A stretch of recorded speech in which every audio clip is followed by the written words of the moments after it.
We are live. Ba, ba, ba, ba, ba, ba, ba.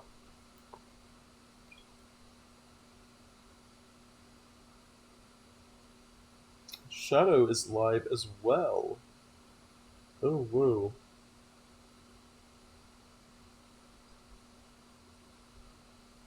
I am just pulling up Yes, the stream on my own phone.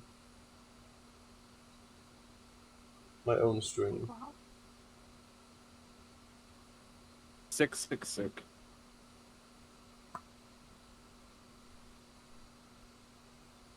Why is my phone being so slow?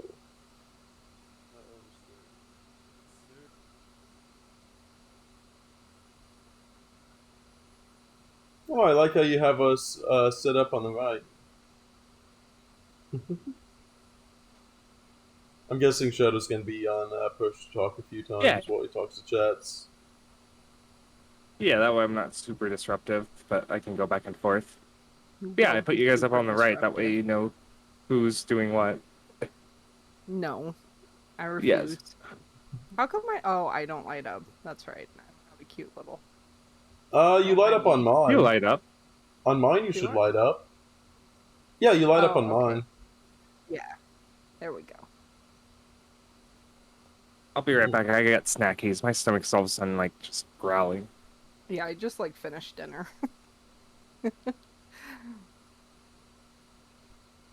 I was like trying to cook it fast so that I would be here in time. Yep, and I just am checking my own stream. Hey Saber, are you in my stream yet? No. You say yes or no? I didn't hear. I said yes. I don't know why my mic isn't working sometimes. Oh, it is. But yes. Kobold Zeal, welcome on into the chat. Is it a first-time viewer?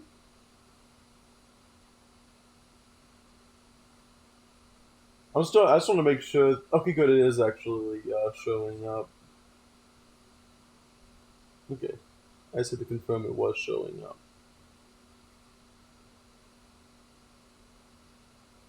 I'll be right back real quick so I can grab a drink. Everyone is. It's okay. Yeah.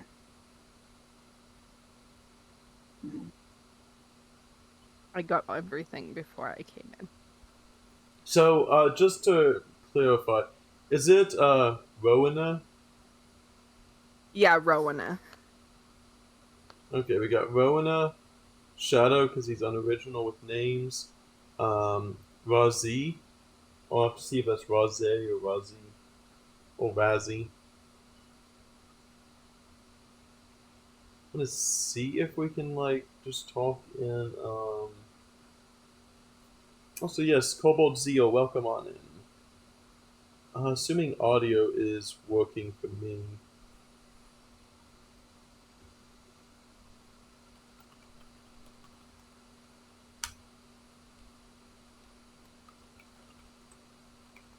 This is a furry D&D game based around helping kobolds.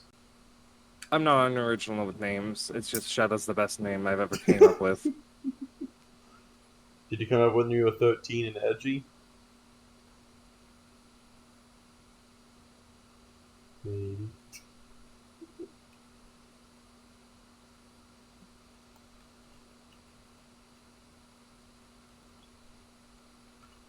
There we go.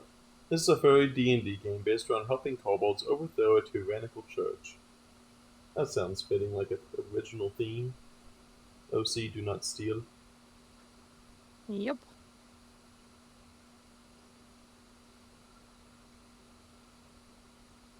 What all do you all see on your screens, by the way? Do you see, I want to make sure everyone is, do you see all the taverns and everything? Yes. Yeah, there's pigs. There's a tavern.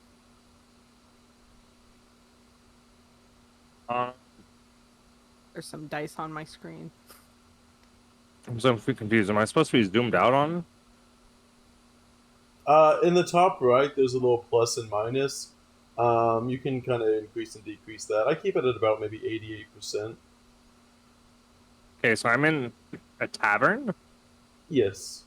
See a bunch of, I don't know, assumedly dragons or kobolds, a tiger. I see my characters and all that stuff. And then foxes outside, apparently. Those are feral kobolds, actually. Feral kobolds. They're from Okay. Joe Cat's animations. Okay, okay. Okay, Saber, once Saber gets back, we can I'm start back. with the exposition. Okay, let me get situated here and we can actually start the proper expedition. Is everyone ready? I'm ready. Yeah. Okay. So, as I just want to do a quick recap. As we left off, there was a group of human and dwarf-like adventurers here at this tavern. They were celebrating the last night of their ale and wine and food. The kobolds managed to take all of the food of the tavern, and it turned out that they actually were the ones that worked for it. And since our adventurers were going to stop them, they realized that the dwarven and humans here decided to overtake the tavern and expel out the kobolds. So they helped the kobolds overthrow the dwarves and humans, and now we have the inn, which is now run by Dakun, who is the Goliath bard, who was the main protagonist in saving the kobolds. So that is where it was the last game. So where we are now, it is opening day at Dakun's alehouse, and after the successful kobold invasion into the tavern, the inn is now open for business, with its food and ale stocks restored. Under new management, the bar no longer bans kobolds or any other sentient creatures. This news has intrigued many beastkin to seek this place out as a sort of refuge. This all started whenever the Tomb of Monsters was written and put into the human churches. The book depicts perfectly sentient beastkin as monsters and labels them as evil. All beastkin naturally opposed the implementation of this new book, but due to most keeping to their own species and towns, no single species had the number to actually oppose this new doctrine. The trade specializations of certain beastkin towns has kept them valuable and still in society's graces, but you are unsure of how long this faux peace will last. The Kobold uprising at Dukin's alehouse was the first real catalyst for change that was felt within the surrounding areas. With the help of a compassionate set of foreign adventurers, the bravery of the kobolds, the inn now stands in defiance to those who have adopted this monster mindset. The Adventurers Guild in Thunder's Gale has put out a bounty on the inn. In order to prevent the upcoming invasion, they are reaching out to local beastkin to help them on opening day and help them fortify this new tavern. As you all in the tavern, you see one of the kobolds stand up on the bar table over at the top of the bar, and him. You see him with his lute. He stands up there and says, "Let's hear it again. Let's hear it once again for our adventurers." He gestures to Dakun and the others who helped save the town and lift up its mud. "Long live the Beastkin!" And a few drops of ale sloshes out of his cups onto the table as Dakun picks him up. And as you see that, Dakun also says out, "And let's not forget the kobolds that helped lead the charge. Sharpfang the Brave," he says, placing the kobold on his shoulders. And lastly, Sharpfang looks out to the group and says, "We still need adventurers to help. We have received threats from those nasty humans. If the Beastkin wants to help us push back against the humans, then please consider helping this tavern.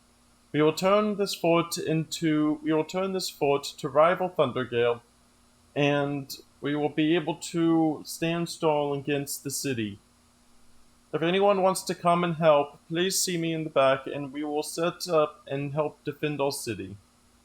And as he says his plea for help, Dakun sets him down and he goes into the back. And that is the start of the day.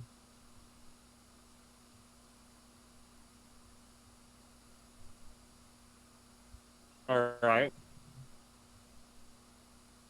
So do we have a turn roll or? Nope. You just all. So this is where you. This is basically where you now have player agency. There has been the Kobold, who is the tavern owner, along with Dakun, and he has basically stated that he needs help to fortify his tavern because of the threats he's received.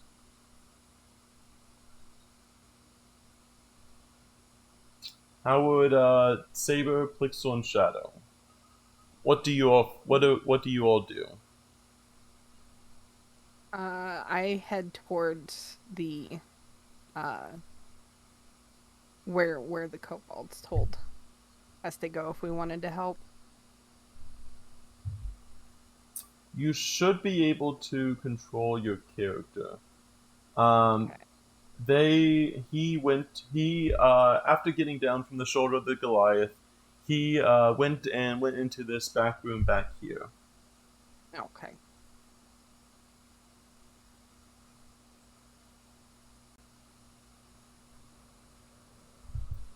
Saber, what does your character do?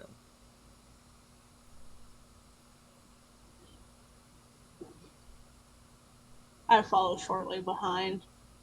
Because Yeah. that's what's in their And I'll do gear. the same. Because the convincing of the kobold piques my interest. Okay. And as you all enter the room, you can see Sharpfang tapping his claws against the ground nervously, as he hopes his speech was good enough to garner interest. He seemed to have a more grave disposition about himself that opposed the more cheerful demeanor he had before. But as you all begin to enter the room, he lets out a chirp of joy and welcomes you in with his paws. He says, "Come in, come in. I hope you're here to help. Oh, thank Kurtelmark, we have received a threat detailing the attack on our inn. Are you here to help us?"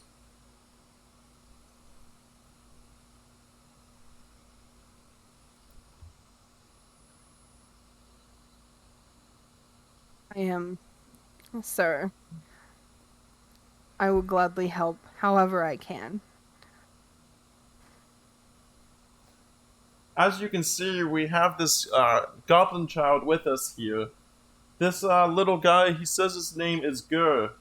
He fled here after he says his village was raided by humans this morning. They took the defenders of the village away in cages. The children got together and went to go rescue them, but as you would expect, they also managed to fail. But this guy also was kind of the scared of the bunch and was able to run and get help. So he now sits here in a nervous bundle, trying to find someone to help his goblin town. And as he does, he gestures over to the goblin, which is kind of a sad goblin child crying on the bed, trying to hold himself together. Okay. Um. Can I try speaking to the goblin child? Yes, you may. What do you say to the Okay, goblin so- child?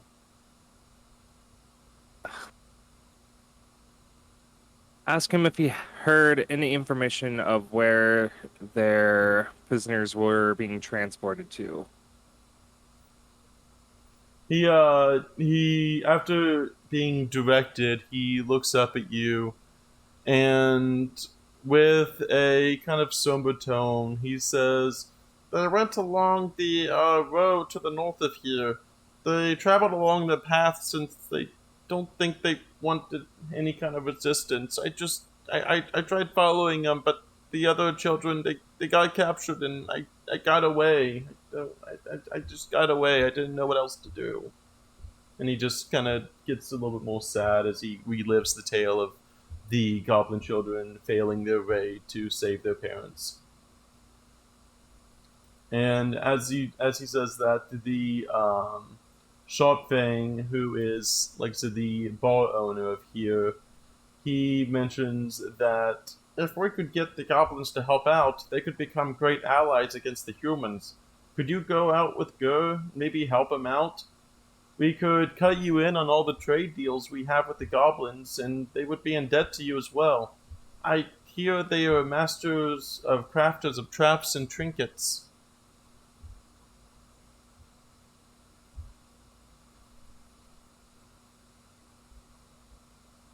All right.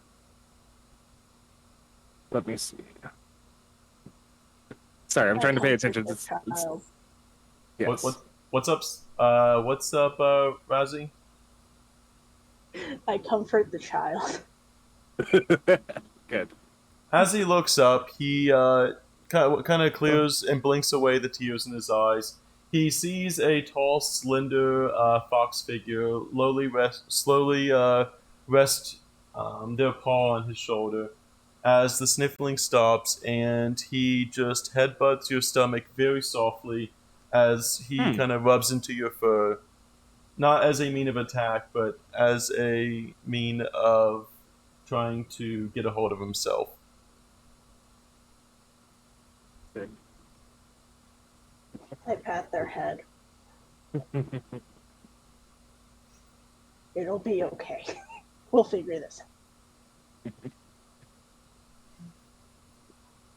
He Okay. take No, go ahead.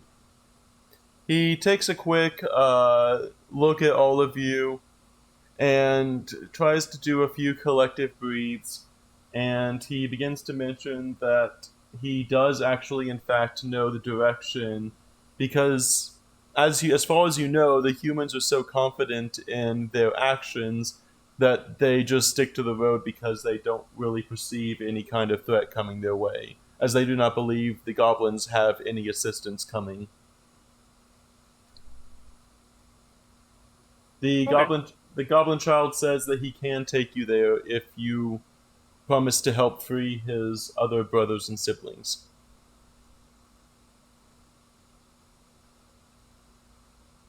I agree to help him. I agree to help. Of course. But He does kind of look all between you, and just out of an unsatiable child curiosity, he does actually ask your names because he is always told in grain to always ask people's names, as he comes from a group of or a village of traders, and that has been always ingrained to meet and know everyone he meets. I am a Shadow. I introduced myself. Are you going to try to reach out and shake his hand? Yes, I extend my paw forward, awaiting his grip. He happily looks up at you and headbutts your paw very softly as well, as a sign of recognition of you. I pat his head and then leave him to the next introduction.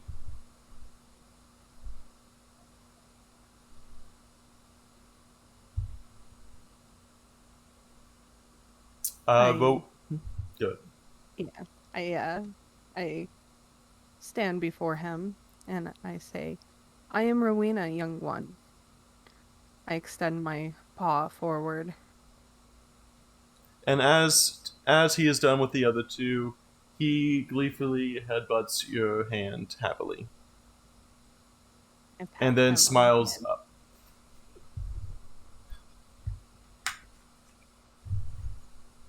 And then he looks to the fox who originally comforted him and asks their name. name's Razzie. It's nice to meet you, little one. He stands up on the bed, all proud-like, and proudly lifts his hand up into the air and does a hoop of joy at the thought of saving his children, or saving his brothers and sisters as well as his parents. And he will lead you out of the tavern. Can I put him on my shoulders? Yes, you may. That enough. I do that. He As you- points away. As you pick him up, he once again thrusts out his arm with a finger pointed off to the door and just does a "yah" to the door. And as you all are leaving the tavern, as it is still midday, let me do this. And as you do that, you see coming out of the stables to the right. Oop.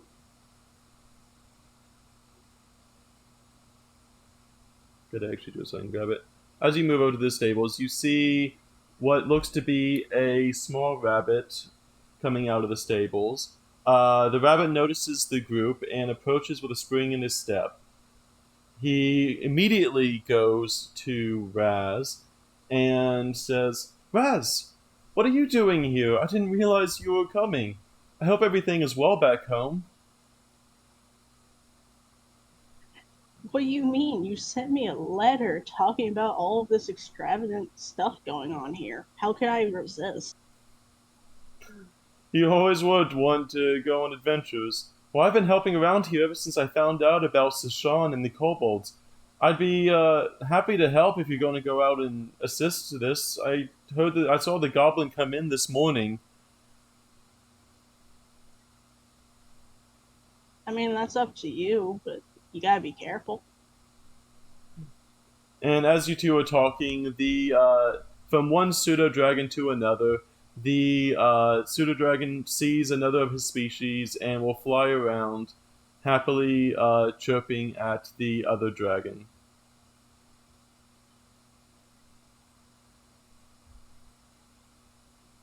The other dragon that is currently locked in a crudely made cage on Rowan's hip gently chirps back and tries to lift its head, but it doesn't get very far before it lays back down. The the blue pseudo dragon finally perches on the floor and looks up curiously at the pseudo dragon, lowering its head a little bit in recognition, and then flies off to go speak with Sashan, who is the innkeeper, as they have formed a connection. You feel as though by the time you get back that dragon may have consequences for later. And now you have officially set out on your journey. And just for a thing, everyone, we are going to, so now we are going to go to the adventuring portion. Everyone make a perception check. Make a what? A perception check. So Okay.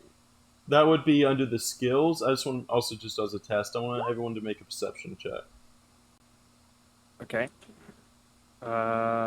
Shoot.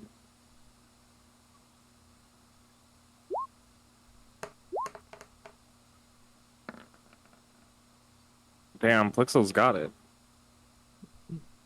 No, wait, Yeah. Razzy's got it. Dang. My perception sucks. Okay.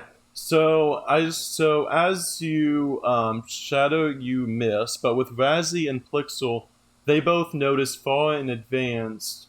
They are able to see the party that the goblin was pointing to, and I'm gonna move y'all over. There you go. That should have transitioned everyone. Yes. You managed to sneak up on the adventurer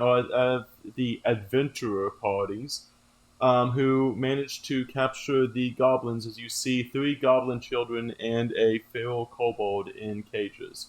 The other party has not noticed you as you have perceived them before they perceived you.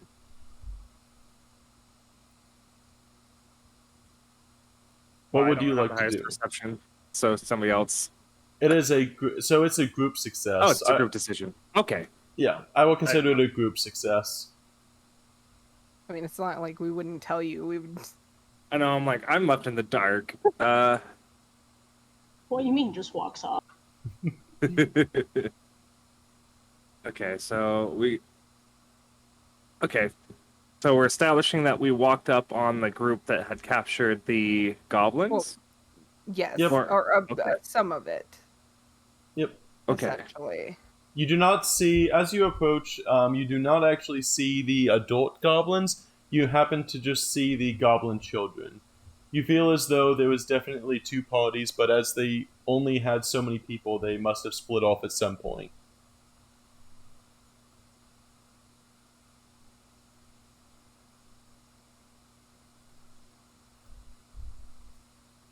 Do I have the option of hiding in a tree? Yes, you do. Roll stealth. Okay. You're technically still stealthed, but if you pass, then if the other 2 break stealth, you won't. So roll a stealth That check. sounds-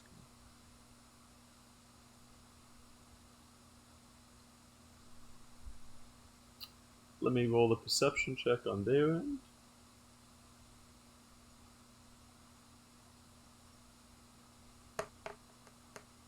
They rolled a nat 1 on perception.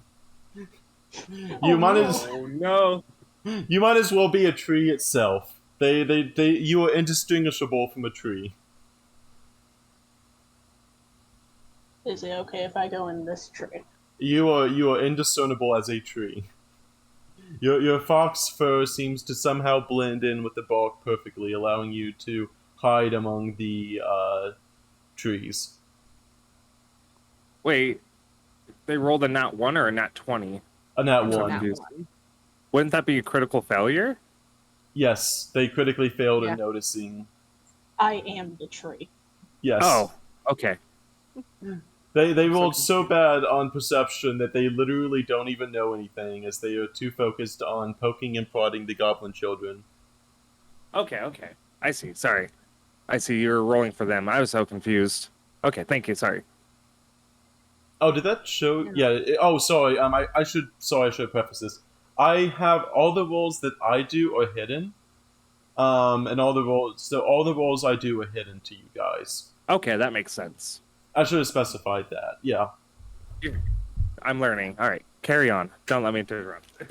Okay, Shadow, Rona go ahead. she's going to attempt to sneak up behind that rock that's near that shield and sword. Normally, I'd ask you to make a stealth check, but since they rolled 1 on perception, I will let you position yourselves however you'd like. They are so focused on these goblin children that they have no understanding of their surroundings. I think I'm going to take a far position from the top over here. That way we have different vantage points. Right. Smart. Let's see. You Should watch. we roll initiative?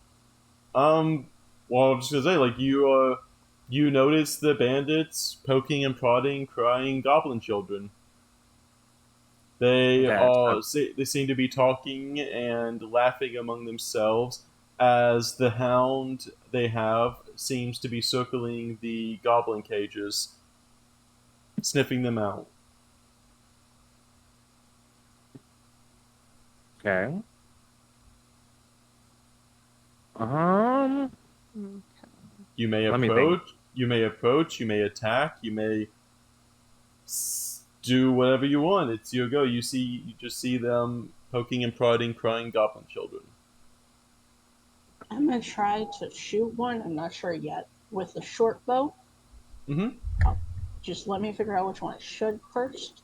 Oh, and whenever it comes, unless you have advantage, you will always take the left number of those two it rolls. The reason it rolls 2 is in case you have advantage or disadvantage, you can take the higher or lower number. But if you don't have anything, you just take whatever the left number is. So that's why it rolls 2 numbers, but you only take the left number.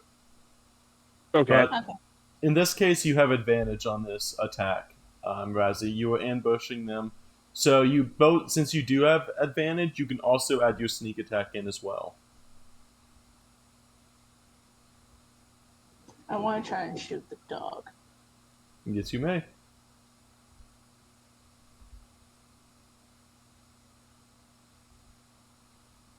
So which ones am I doing? I know I'm doing the short bow.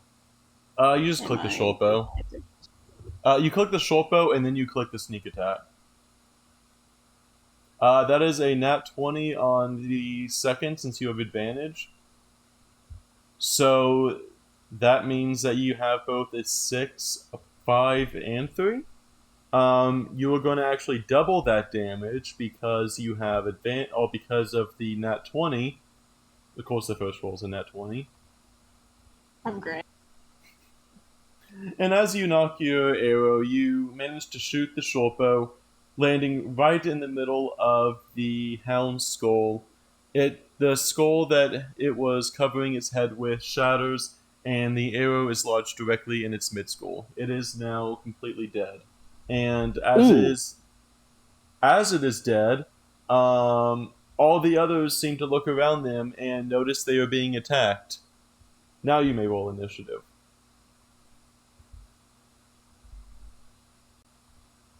All of us, or just... All of you.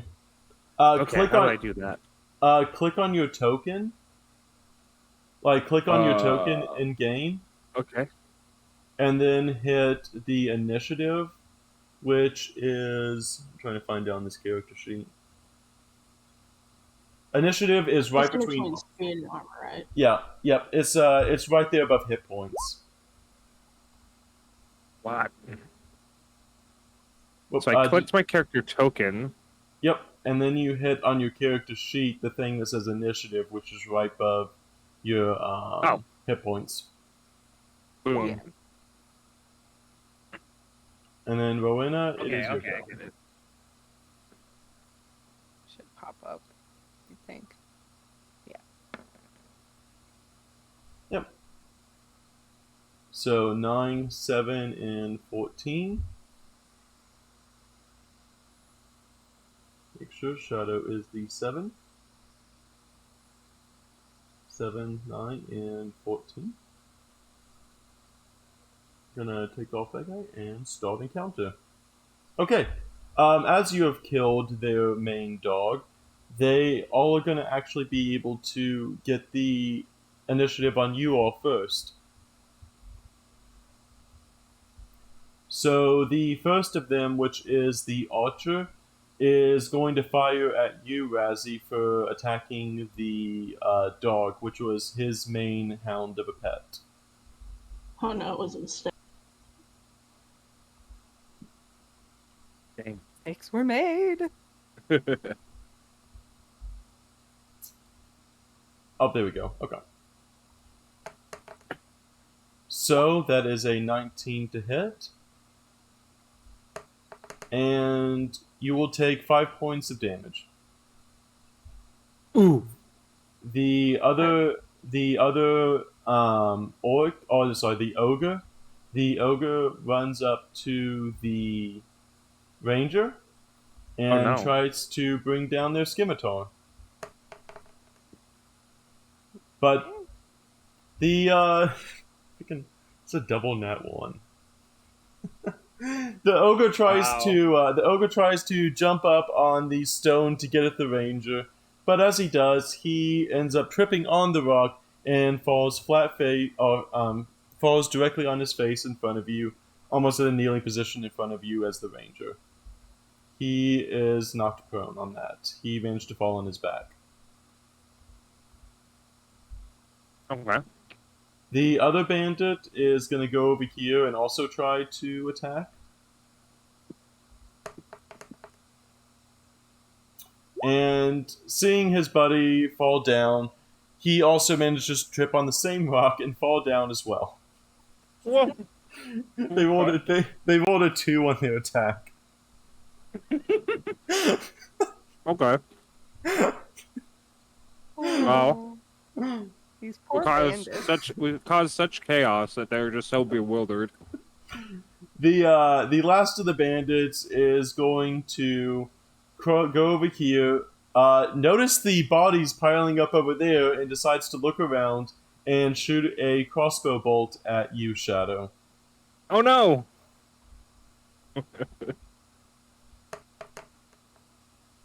Okay, and a 17 will hit. No! As he does, he tries to avenge his very, very clumsy bandits, trying to show some semblance of leadership. As he yells, "Get off your feet! We're being ambushed! Get off your feet, you lazy drunkards!" And then shoots you for 5 points of damage. As the arrow just slices a small chunk of flesh off the top of your shoulder, grazing your shoulder. Okay, so now I'm down to 12. Next up would be the Rowena. What do you do? Alright, so seeing all that is happening and right in front of her, she quickly grabs her dagger and attempts to plunge it into the ogre that is right in front of her. So I roll dagger, right? Mm-hmm. Okay. Oh, and you actually have advantage on this one because he is technically prone. The ogre specifically. If they are prone, you get advantage, which is good. As you see this very pathetic ogre falling flat, you reach down and completely jab the dagger into the back left of his shoulder as you hear a loud scream of pain and agony.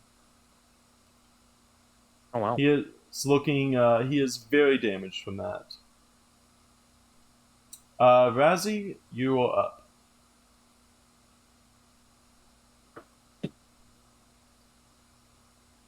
Who all did she attack? Not yeah. Who all has been attacked? That's what I meant to ask. So far, you have managed to one-shot the dog, and the ogre has taken 7 points of damage. However, if you used a range attack on a prone target, it is actually a disadvantage. Okay. Well, I think I know what I'm doing. I'm almost positive I can move that far. Yeah, how do you dictate how far you can move, Zerda? Yeah. Every square is 5 feet, and each person can move 30 feet. You can also use the ruler as well. Just for the sake of battle, I will say you are allowed to be right here, which should allow you to. I will allow you to get right there and approach. Okay, that's who I was thinking about approaching. All right, go on with the Saber's turn.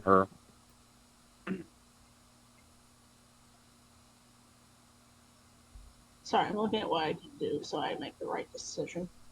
Most likely, you either can attack them with a dagger, which would give you sneak attack, or you could try attacking with a bow, which would not allow you to do sneak attack anymore.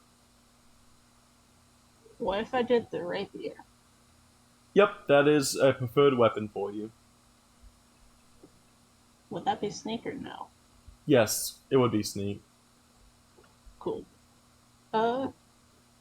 Sneak attack is whenever if there was an ally within 5 feet of the person you are attacking, you are considered sneak attack.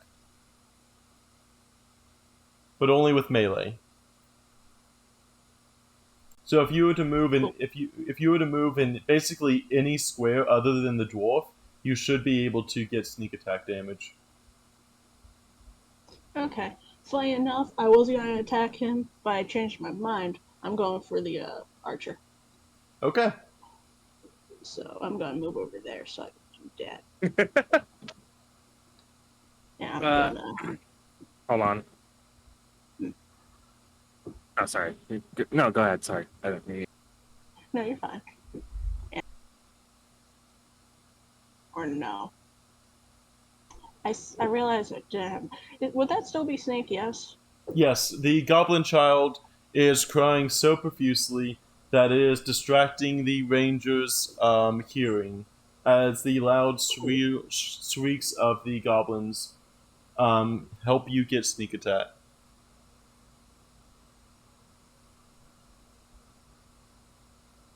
And then roll sneak attack. It didn't do it. I think you have to roll it separately. I did. It was just it didn't register.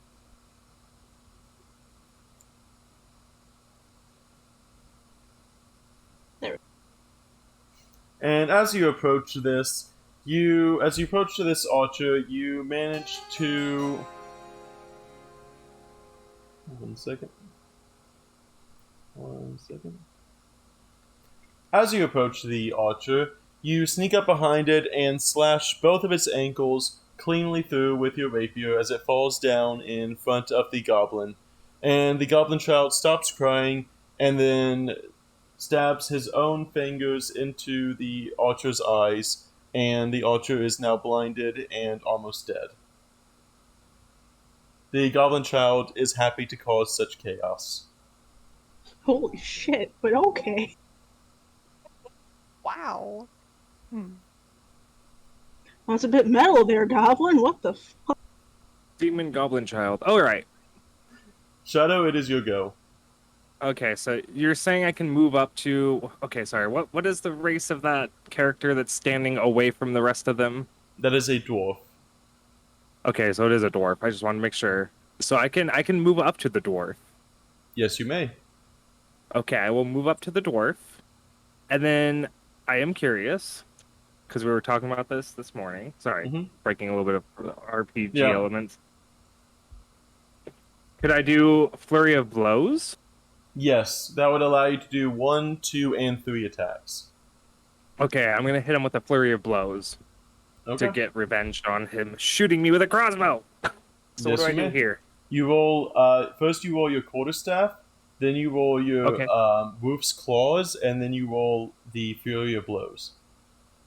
So 1, 2, and then 3? Let's see, Okay, what am I looking at? The first one does hit, the second one hits. That's a 13 on damage.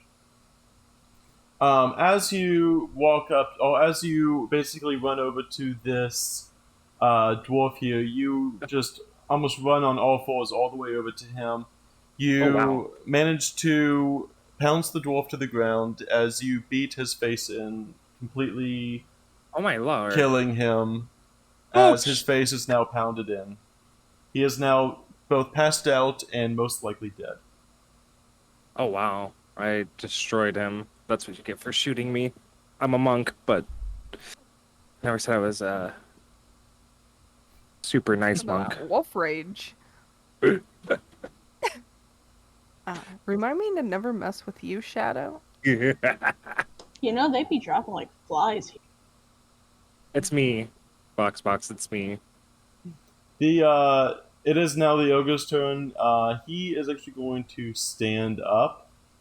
Gonna get rid of that. He's gonna now stand up and try to attack the ranger as he is trying to basically get revenge for killing his party. He is going to swing at you and miss miserably as he is still losing his footing on the rocks. They are rolling so bad.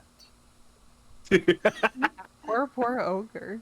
He rolled a 5 out of 20. I can just imagine We're like just gonna say they're drunk, cartwheeling around him. Like, you can't hit me, bro. Okay, and this one Wait, Sorry, go ahead. I don't know why I keep saying that. I'm trying to say that to myself. Go ahead. Okay. So the other one actually manages to get his footing and manages to at least do a single attack. He slices out with his scimitar, grazing your arm as well for 6 points of damage. He is, at least he is getting his last revenge as he realizes that he has been completely bamboozled and is trying to inflict whatever damage he can before he is ultimately going to die. Okay. It is now your go. You have been wounded by the bandit. Alright. So, Rowena lunges at him and uses her cat's claws to just rip into him. Ooh. So we'll see Yep. how well it works. 20 definitely hits. You going for the ogre or the bandit? The bandit, the one that cut her. Because the ogre's just over there falling all over himself. She's not worried about him right now yet. Oh, as you look over to the bandit, you kind of clutch your arm a little bit as he has made a clean slice into it, and with your other claw, you scrape scrape right across his chest, leaving a huge what would be a scar across his chest as blood begins to trickle down his chest and through his tunic as a pool of blood begins to seep through the shirt. Razzie, it is your go. Sorry.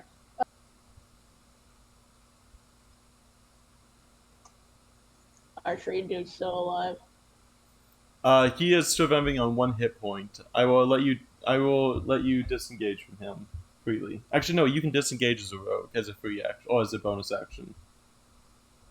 I'll disengage with him and go after the. What's the one that she hasn't attacked? Both of them have actually been damaged. Okay, the one she didn't attack recently. Ogre. Oh. Yep. The one at the bottom near the rock. He's the one that's falling all over. He's stumbling over himself. Cool. So. You do get sneak I'm attack a on claw. this. Yeah. I'm a claw.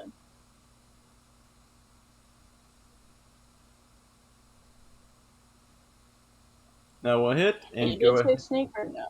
Yes, it is sneak. Most of the time, you will 99% of the time have sneak attack damage.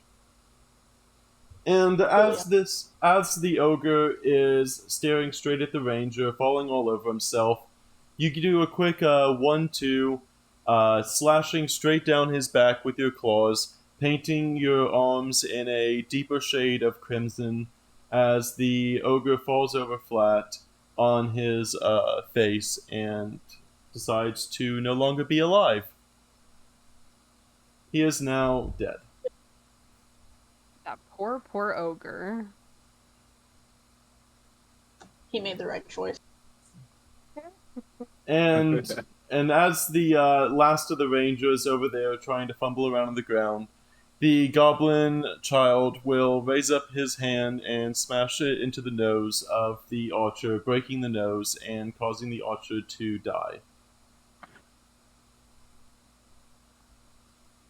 You feel as though that goblin may be the leader of the 3 children that decide to go out and rescue their parents, as he has an astonishing bravery. Shadow, it is your go. Alright.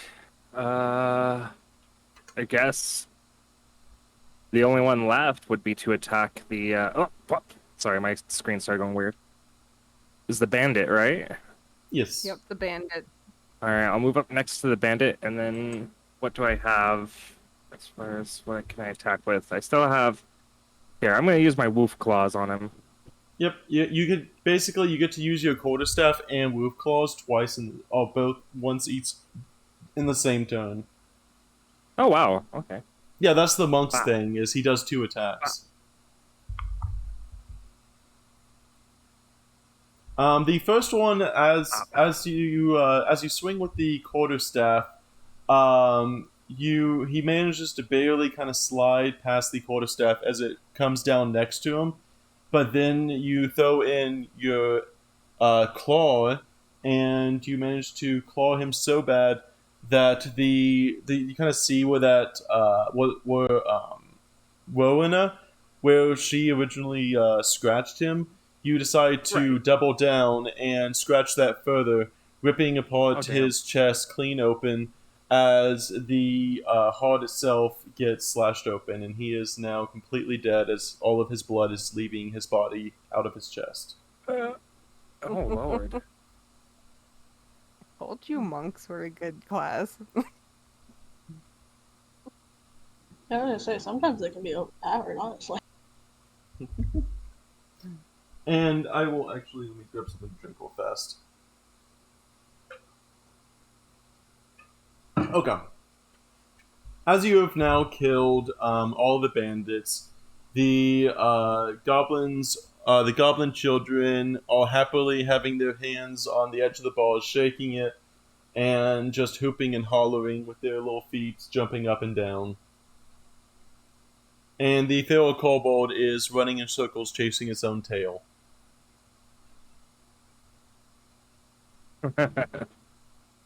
uh. So we should go free the goblins, right? Yeah, we should probably just go free the goblin children. I was gonna say, if there's locks, I could probably do it. You would notice as you rummage through the archer's body, you notice a key ring that is attached to it that is on the cages. Aw. No fun. If you want to use skills. There will be times when Hold we have on, to do children. I'll naughty get here. things. You just keep getting critical fails. You like damage the locks. You're like, okay, well, there's nothing I can do. We're That's good. leaving now. Bye. You're on your own. All right. So we unlock the cages. As you do, the goblin children instantly go out of the cages, and they all do. They all seem to meet up in the same point, headbutting each other in a triangle shape pattern as they all fall down to the ground, laughing happily, rubbing their happy little skulls.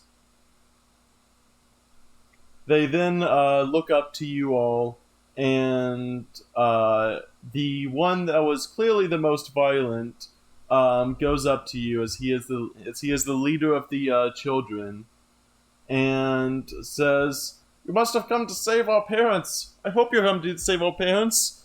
Will you please help us? Thank you for saving us." And they're just kind of almost in an ecstatic mood. They don't really know how to talk too much, but they just know that they still don't want to leave their journey quite yet, despite the horrors they have already endured.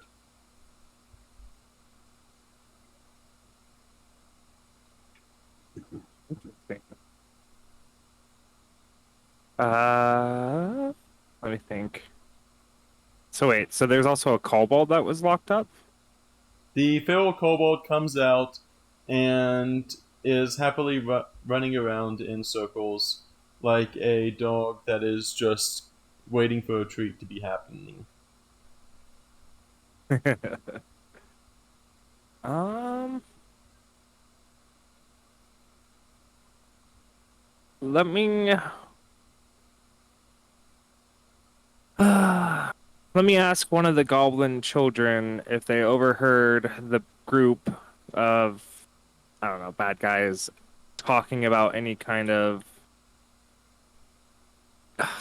information on where the rest of the prisoners were being taken. As you say that, the leader of the group, this one over here, quickly pokes up his ears. You can kind of see like a rapid thoughts going through his head as he goes over to one of the bandits and pulls out a necklace that one of the bandits had, and then presents it to you, Shadow, saying, Okay. this is a necklace that they stole from my father. Maybe you could help track him down. I can tell you a general direction, but this is the necklace that he stole from my father. Maybe you can use it to help track him down. And you, Shadow, feel as though you may be able to. What do you do with this necklace? Can I inspect it? Yes. Or okay. As you How do I go about that? Okay, sorry, you're just gonna do it. Yep, there's no like perception thing, you just notice it. It seems to be a necklace of various animal teeth, as well as a few smaller gemstones cut around it. You just notice that this is basically what you would kind of expect a tribal chief to be wearing, but with a little bit of Okay. bedazzles in it. All right. So I will place it in my pocket. I will remind you, Shadow, you do have scent tracking. Oh, okay, that makes sense. I gave you keen Fine. smell. I was gonna Thank you for the say. reminder. Thank you for the reminder. How about I bring it up to my snout and I give it a sniff to see if I can figure out where the wearer was being taken. Go and roll a wisdom. Go and roll a perception check with advantage. Okay. Okay. How do I do it with advantage? Uh, On the you right just side. take the higher of the two numbers. Advantage just means you Okay. take the higher of the two numbers. Okay. With that, with the aid of the goblins pointing you in the direction that they were initially going in, as well as the smell of the necklace, you feel as though you would be able to get to where they are holding the other goblins in a quick manner. Okay, cool. All right, guys, I think I have the scent locked in. Which way we go? Later. Okay. As you do that, I will say, I kind of forgot, but Nuka, as Nuka was getting all their things together, actually comes up and was actually going to. I forgot to come with this. Nuka is actually going to take the goblin children back to the village. I kind of forgot to add Nuka to the encounter, but you managed to do it I without was her. like, where did the don't know. goblin child go? We're just gonna assume that we left him behind a tree. We're Yeah. gonna assume we left him behind a tree when Saber went to go sneak into it. Yeah, you also leaving the rabbit behind. I see how it is. Nuka wasn't important to you. Nuka, the giant Nuka. Nuka, who Oh my was Nuka, who was in the trees watching all this. They wanted to see how their bigger sibling handled combat, as they are still learning themselves. They are maybe more magically inclined, but aren't really much in ways of combat. So they are gladly able to come up now that the battle is resolved, and will say, "Nice fighting, guys. I hated to hide, but it's still new to combat. So I really appreciate you guys helping out. I will take these goblin children back to their village, and you go on and follow the trail. I'll meet you back up in the goblin village. I'll come and see if I can grab you all after you're done." And they will actually run off with the goblins to go deliver them to the goblin village. And Shadow, as you have your snooper set, you all are going to go over and follow to the area. Oh. All right. And as you approach, you manage to sniff it out, and you manage to see just this cave entrance, but you're not really too sure where the entrance is. But you do manage to sniff in, your scent kind of stops here.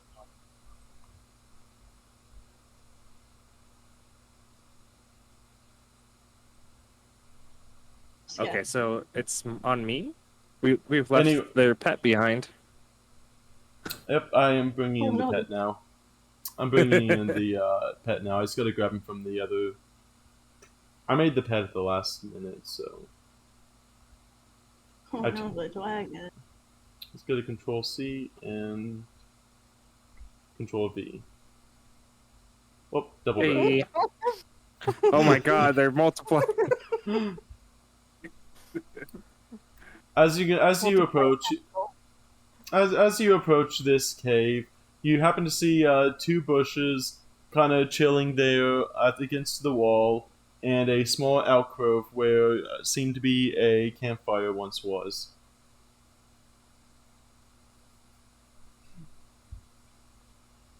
Um, let's see. Let's take a look around the two bushes or investigate them. Okay, roll investigation. Me? Okay. Yes. I was gonna say, How's you're the one who that? brought it up. 9. Okay. Even though you may not be the most investigative wolf in the world, you can kind of tell that there is that these bushes seemed very, very oddly placed among the greenery that is presented here. As you push back the trees, you notice an entrance. What seems to be a very kind of a rock climby esque like stepping stone, something you kind of find in nature, but it does seem to be leading down to a cavern. As you remove the brushes, you do happen to notice that the smell of the goblins is very intense around this area. Oh wow. You Okay. have a feeling that if you go down there, you will definitely be greeted by a group of mercenaries plus the goblins. What would you like to do?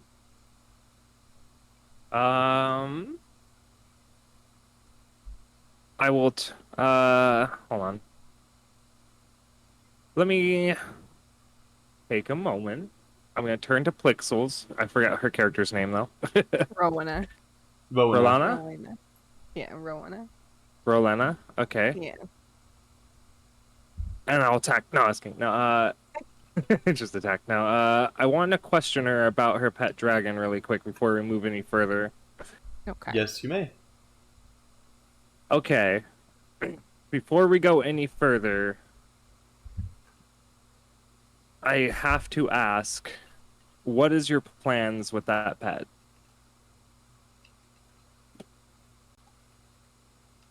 She looks at you, a little sadness in her eyes. To be honest, I'm not even sure he's gonna make it. And I'm a little torn. I don't know if I should just end him or if I should give him the chance to live. He seems a little strong. And I think I'm going to try to get him healthy again. But when I found him, he was just so sick. And he hasn't really progressed as far as I hoped he would.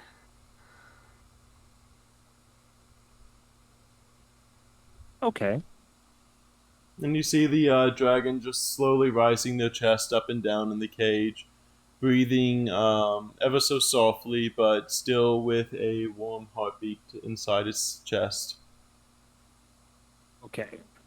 I just wanted to make sure if it was a threat I had to worry about before we venture into somewhere that I'm not sure where we're going. I don't think he'll be much of a threat. All right. And then, with that being said, I'm going to see if I can take a peek into this entrance. Okay, I want you to roll a stealth check. Stealth check, okay.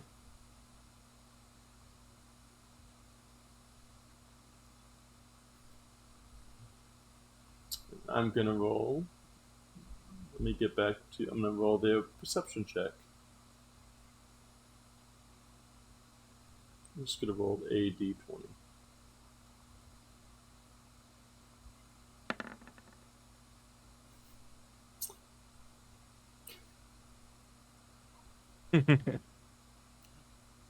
You can go. You think you are being stealthy as you go down the steps. All right.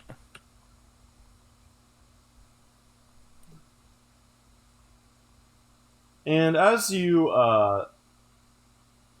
end up going down there, you can see upwards of.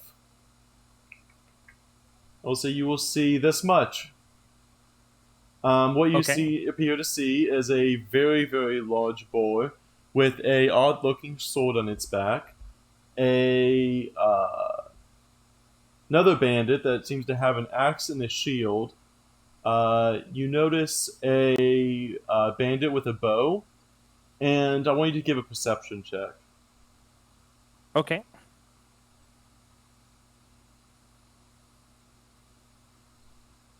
And you also notice a small bird, a small tengu, which is a bird-like anthro creature, up there, up against the walls, out of reach of any melee weapons.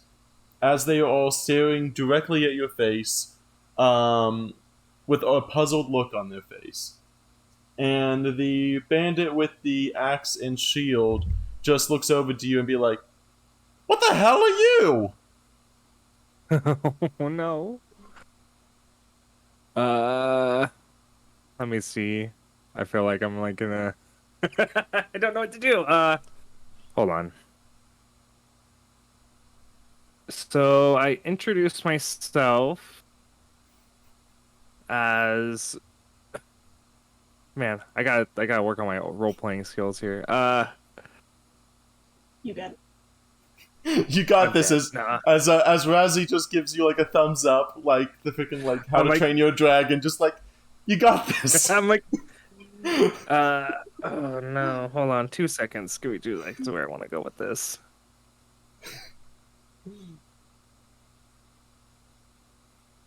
You could just Eh. go, I'm the shadow, the woofawoo, how do you do, woo? Mystic, welcome in. So I'm asked, what the heck am I? Like, what the heck am I? Like, as in, like, my creature? Or, like, as in, like, what am I even doing here? Like, As they notice you puzzling, they're just like, "Yo, walking fur pelt!" I said, "What the hell are you?" okay. Straight to the 2 seconds.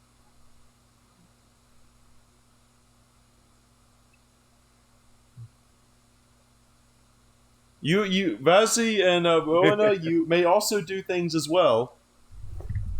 Sorry, I know. Hold on, I'm trying to think. Okay.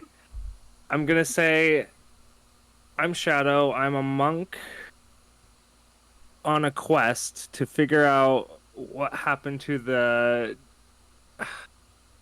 not kidnapped, but like the goblins taken prisoner, and my investigation has led me here. What do you say for yourselves? Oh yeah, the goblins. We have him tied up and back. They're gonna make a great price for the city. They say, grinning with their arms folded. Okay. Let's see. I'm gonna ask, who of them is the leader? He's gonna just look back and say, "I don't know. Let's see. I think the Tango's our leader, right?" And the bird up there just is cackling happily at the acknowledgement, but as he is being seen, he just cackles. They do not seem to be taking you seriously. Hold on Rona a second. makes her entrance down in Yep. and aims her bow at the bird. The cackling stops quickly as he begins to fumble on his perch up there, and the the axe wielder just looks over and be like, "What the bloody hell? Is there more you fur pelts down there? Come out! As he orders if there is any others to come out of wherever you are. What if I refuse? The Tengu, since you were waiting around, the Tengu has now fumbled himself, but is now gained composure and looks to be casting a spell in your general direction.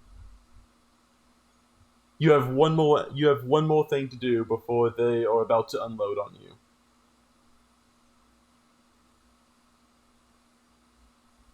Can Rowena shoot the bird? Yes, you may. Okay. Interesting. So Rowena lets her arrow fly. I will let Razzie position themselves before you start that, but yes, you may do that. Right. Rolled. So you go ahead, Razzie, and position yourself. Yes. Everyone roll initiative, as you aren't as good with the... Apparently you did not get as lucky with the bow as Razzie did, but the bird definitely takes a clean arrow straight to the knee. Once again, it seems to be a consistent pattern. The knee digs straight into the arrow digs straight into the knee, and it almost falls over in pain, but manages to just barely stay on enough to finish its attack.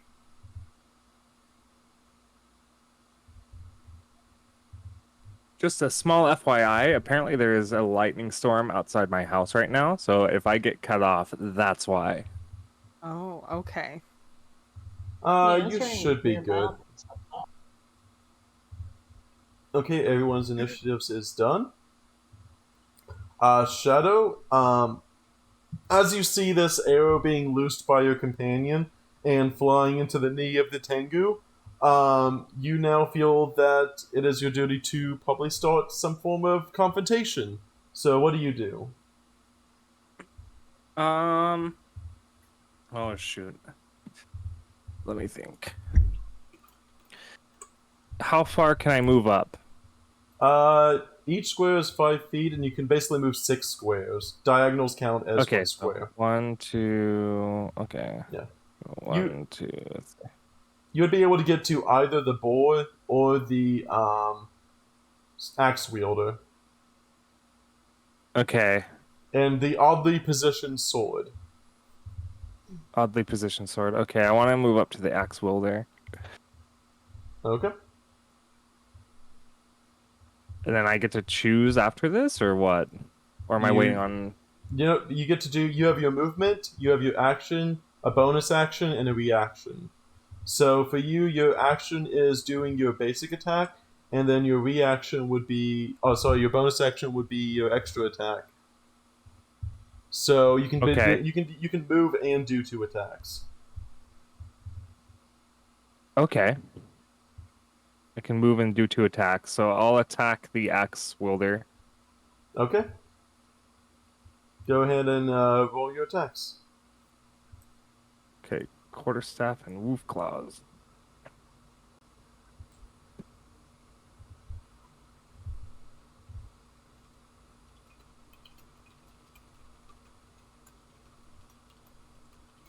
On the axe wielder, I attacked the axe wielder.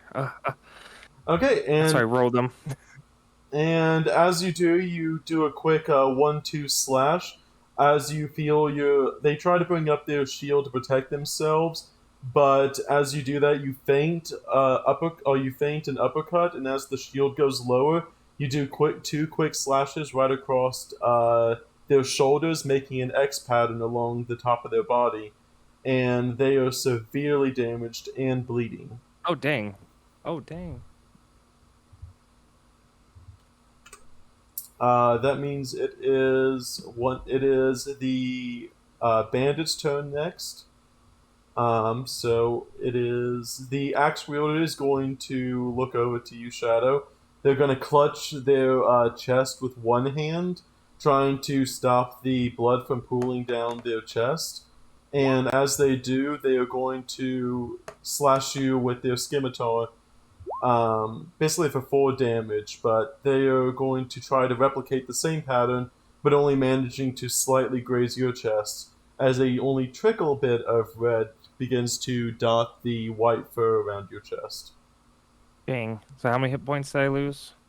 You had 17 before, lost 12. You were down to 8 hit points. Okay. The other archer, seeing as the ranger decided to attack his friend, the Tengu, he is going to send an arrow and loose an arrow at you.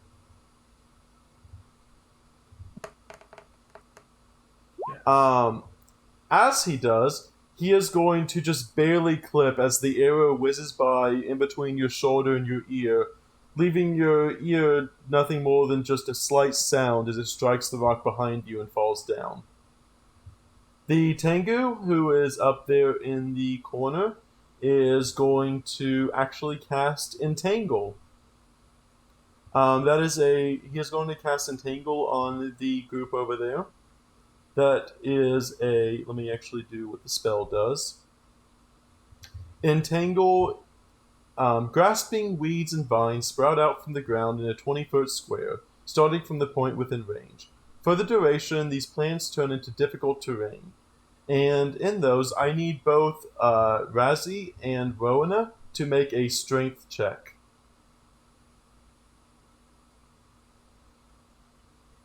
Oh, sorry, a strength saving throw. A strength saving throw.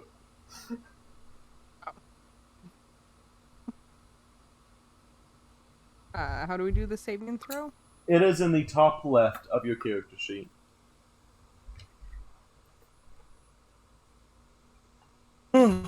I feel unsafe.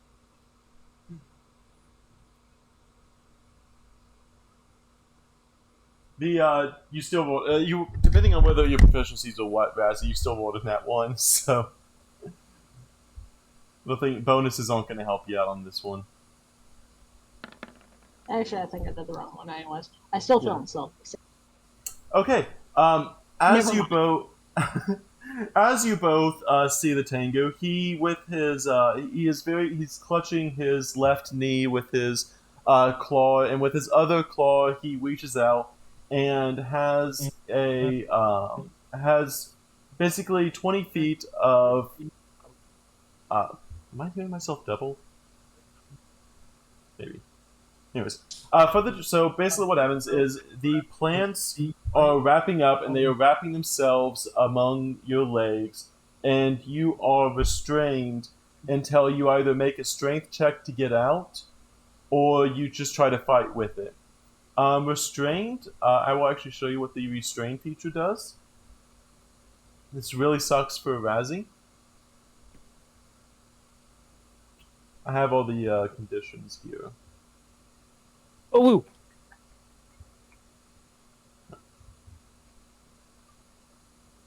So this is the restraint condition. Your speed is 0. Attack rolls against you get advantage, and attack rolls you make get disadvantage, and you have a disadvantage on dex saving throws. Both Razzie and Rowena.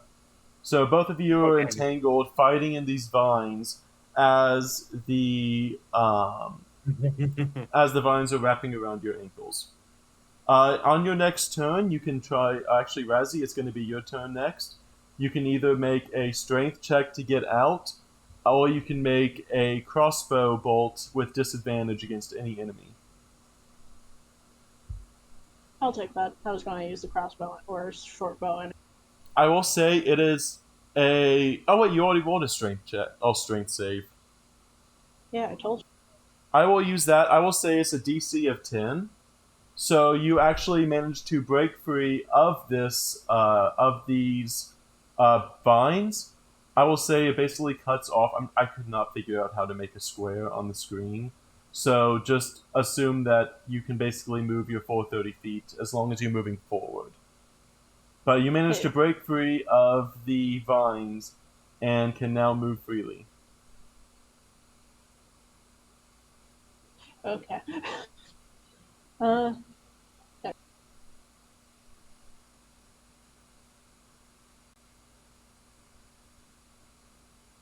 I will say you will not be able to Not do that it. close.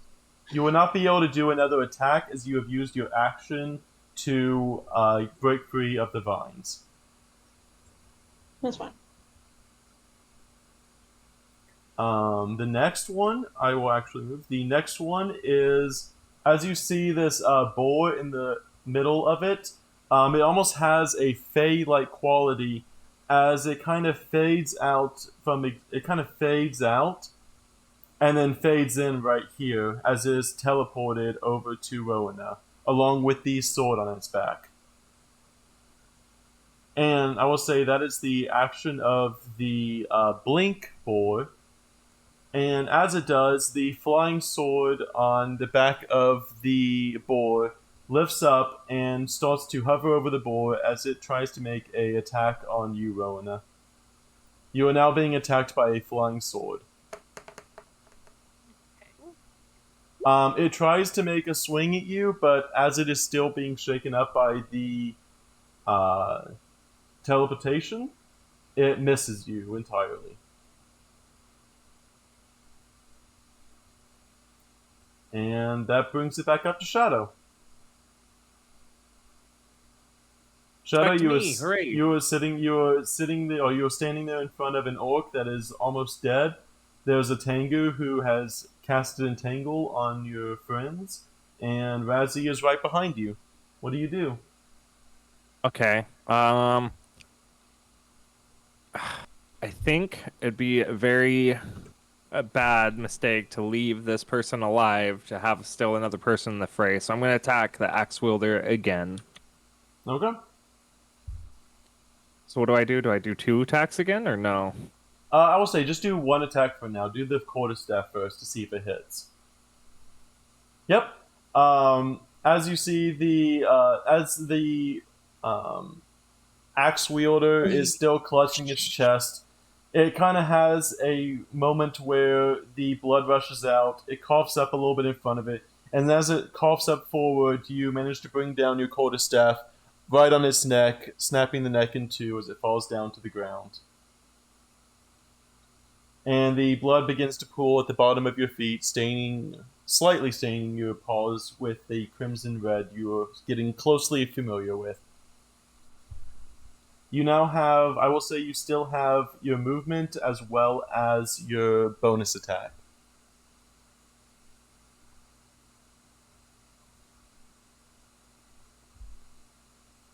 And as all this is going on, you do hear in the distance what seems to be 2 dwarven men trying to get control of some yipping goblins. Okay. Maybe. Okay. And I can still move. Yes. And then, it's the Tengu that is using Entangled? The Tengu is actually, he is up in the air. He is actually sitting on a perch up above the cave. Okay. You would not be able to reach him with your melee. Okay. So... let me think here. Would there be a way to get the boar's attention onto me? No, there is no way to do that, but you can attack the boar. Or the sword.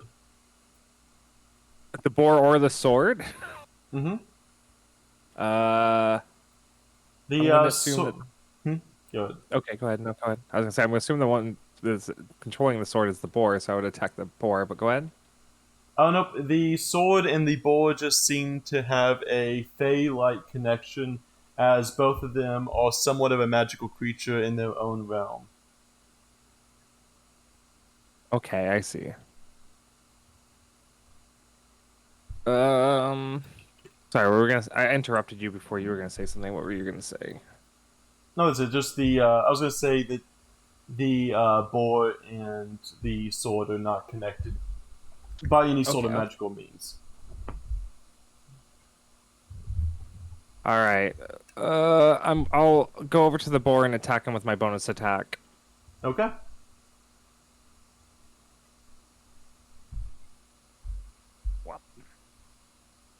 assuming my wolf claws.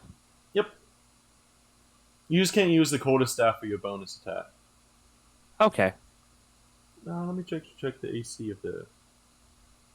As you run up to him, you kind of brush past.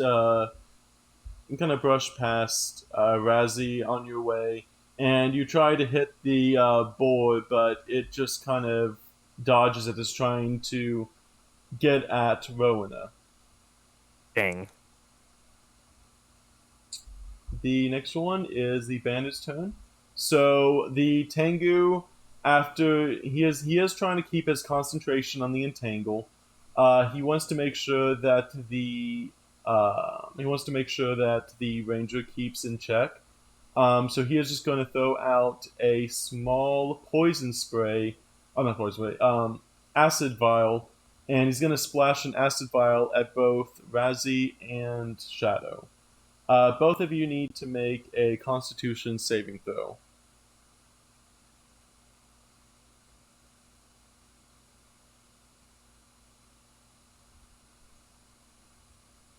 Okay.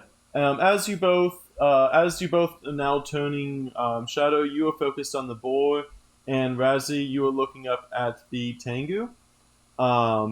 As you both are doing your own thing, the Tengu manages to throw a vial of acid that splashes out the ground beneath both of you, and does 5 points of damage to each of you evenly. Ow. As the acid begins to almost burn away the fur at your ankles, the acid slowly eating away there. Next up, Razzie, you have a very angry, almost dead Tengu messing with both of you and your party. You feel as though if this Tengu manages to stay alive another round, it will keep up the entangle on your friend Rowena. Got it. Okay. I'm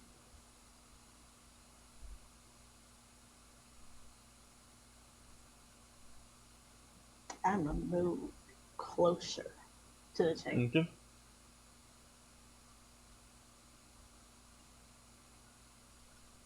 Right.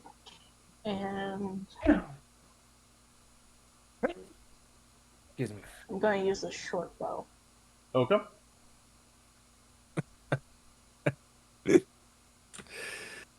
Whoop, 3Z. Okay.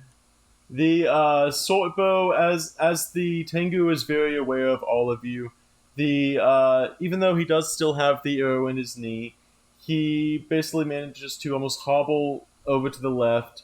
With him being so high up, it is hard to hit him, as you just barely manage to cling his left ear, but he is still intact as of now. Tengus have ears. What do they have? I don't know what they have. They have like ear holes.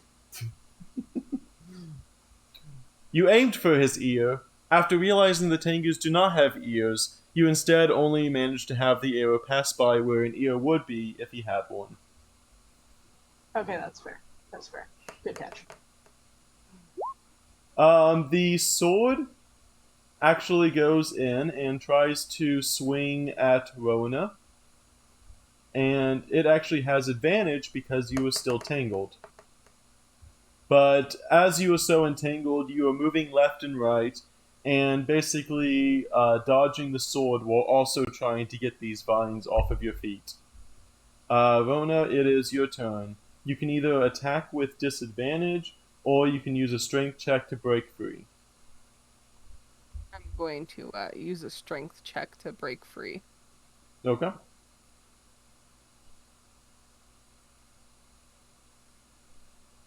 And that would be the strength saving throw. You have Or the strength. It's a strength saving throw, but okay. you rolled a 2 though. Okay. You are really fighting these vines. You just after being so confident in the previous battle, you were just almost exhausted with how much that you've been just focused and everything. you have now been you now managed to just keep trying. I will say I will let you make one more strength saving throw, and that will count as your movement. Okay.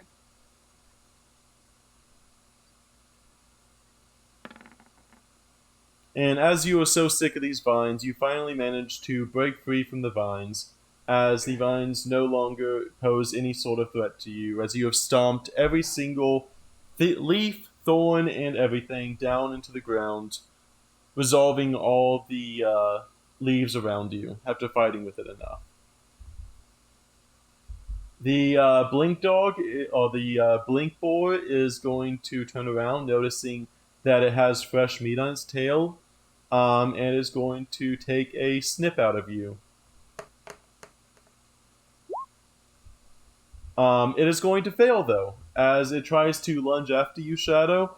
You sidestep Oh, it, wow. similar to how it sidestepped you, and you watch as the boar begins to just kind of snap at the air where you would have been. You have managed to dodge the boar. Hooray!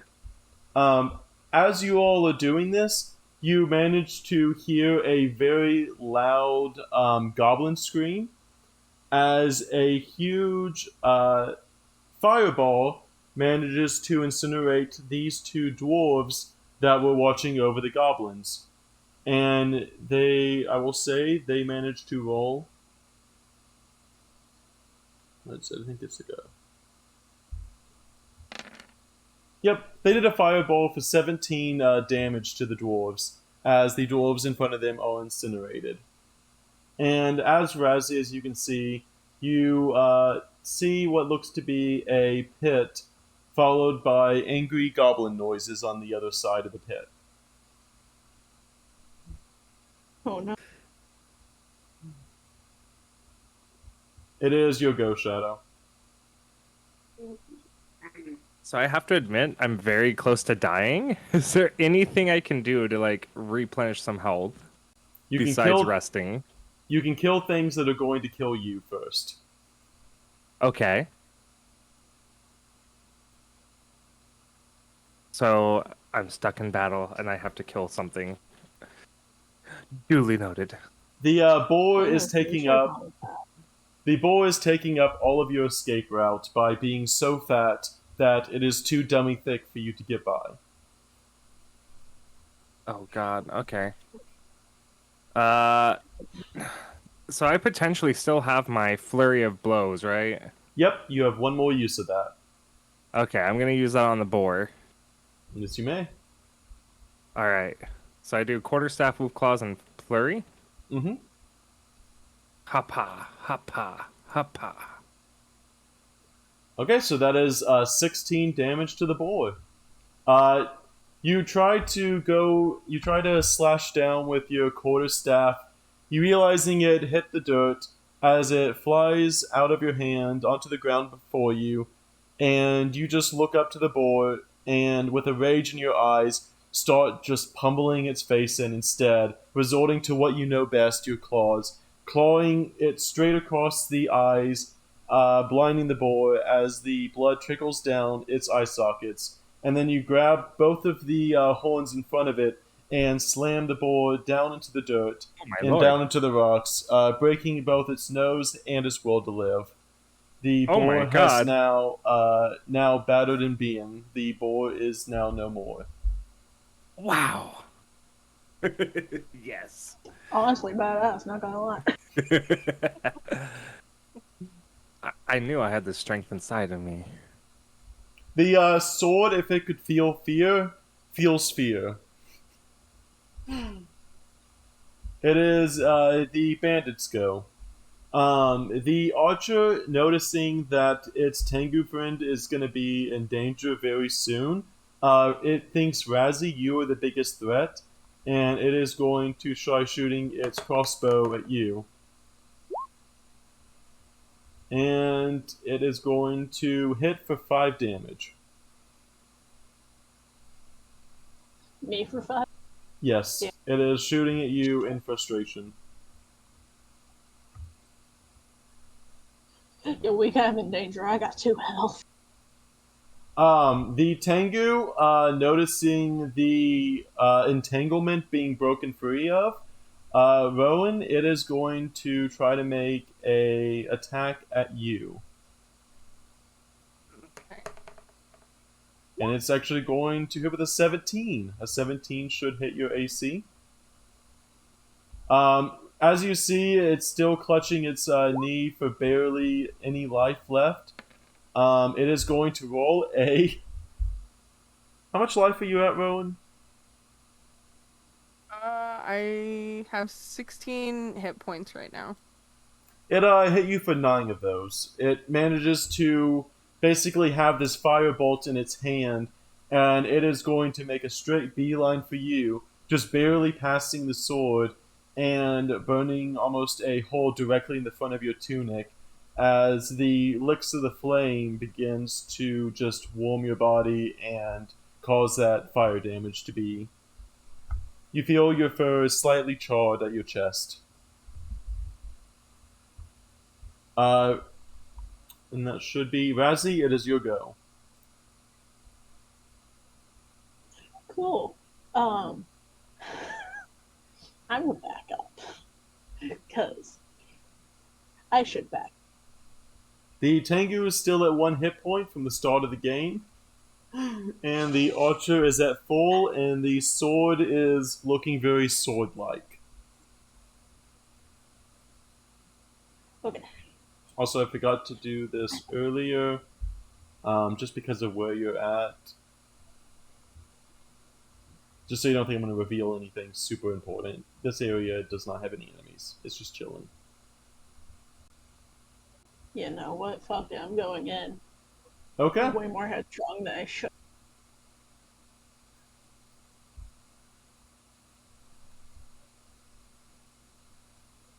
But not right up against them, but yes. I'm going to move you just 1 to the left so you're not standing in the campfire. Yeah, why do I want to stand in the fire? You're not standing in the lit campfire, please. I hate to judge your character, but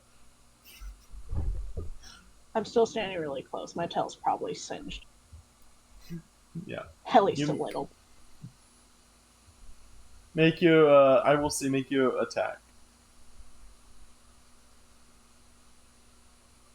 Yep. I use Yep.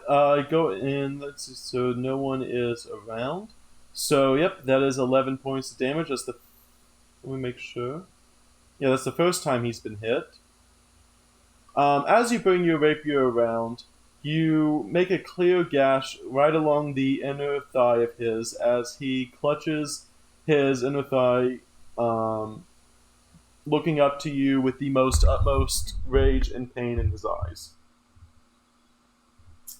The flying sword, seeing as its boar companion has now fallen, is going to do another swing at you, Rona.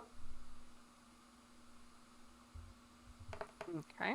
For 2 damage, it manages to barely just seeing as like the fire in it. It tries to attack you, but manages to only get a thin bit of flesh off your left shoulder as the fire around it or as the burnt cloth around it makes it hard to hit. The boar is no more. Shadow, what do you do? Okay, so now that I've taken care of the red boar problem, like I said, like, is there anything I can do for health? Let me double check the link. I will say no. There's nothing you can do for health. You have no healers in your group. Okay. I will say the Tengu and the Archer are both on the last of its life. Okay. And the sword has Alright, been so- untouched. And hold on. And I can reach the archer or no? You can if you use you do have a crossbow if I'm not mistaken. You have some Do form I? of you have some form of ranged I have weapon. 10 darts. I have 10 darts. I have Oh, you don't. That's it. Let me give you a short bow. That was actually my bad. Let me give you a short bow. I forgot that was when I was getting rid of some of the stuff.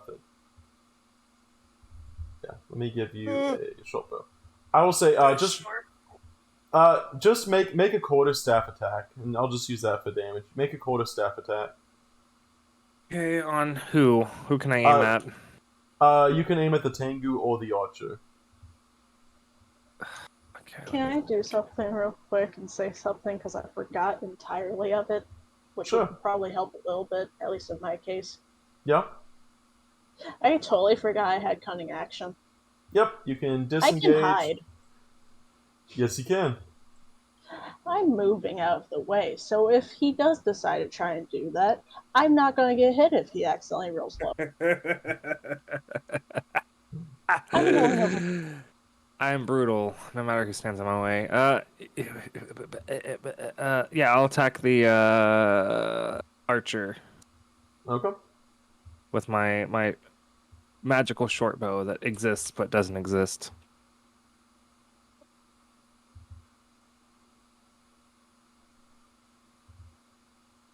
Okay, 23. That will definitely hit. As you're aiming for the archer,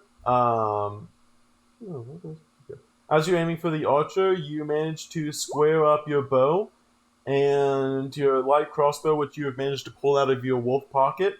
It is a very warm crossbow right now, and the warm crossbow that you are holding up manages to fire and sink its arrow directly into the forehead of the other archer, letting it fall over and slightly falling into the fire as it slowly engulfed in flames.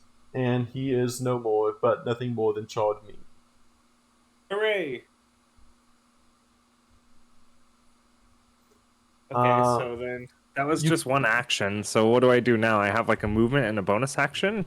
Yes, you do actually. Yes, you do. What's a bonus action count as?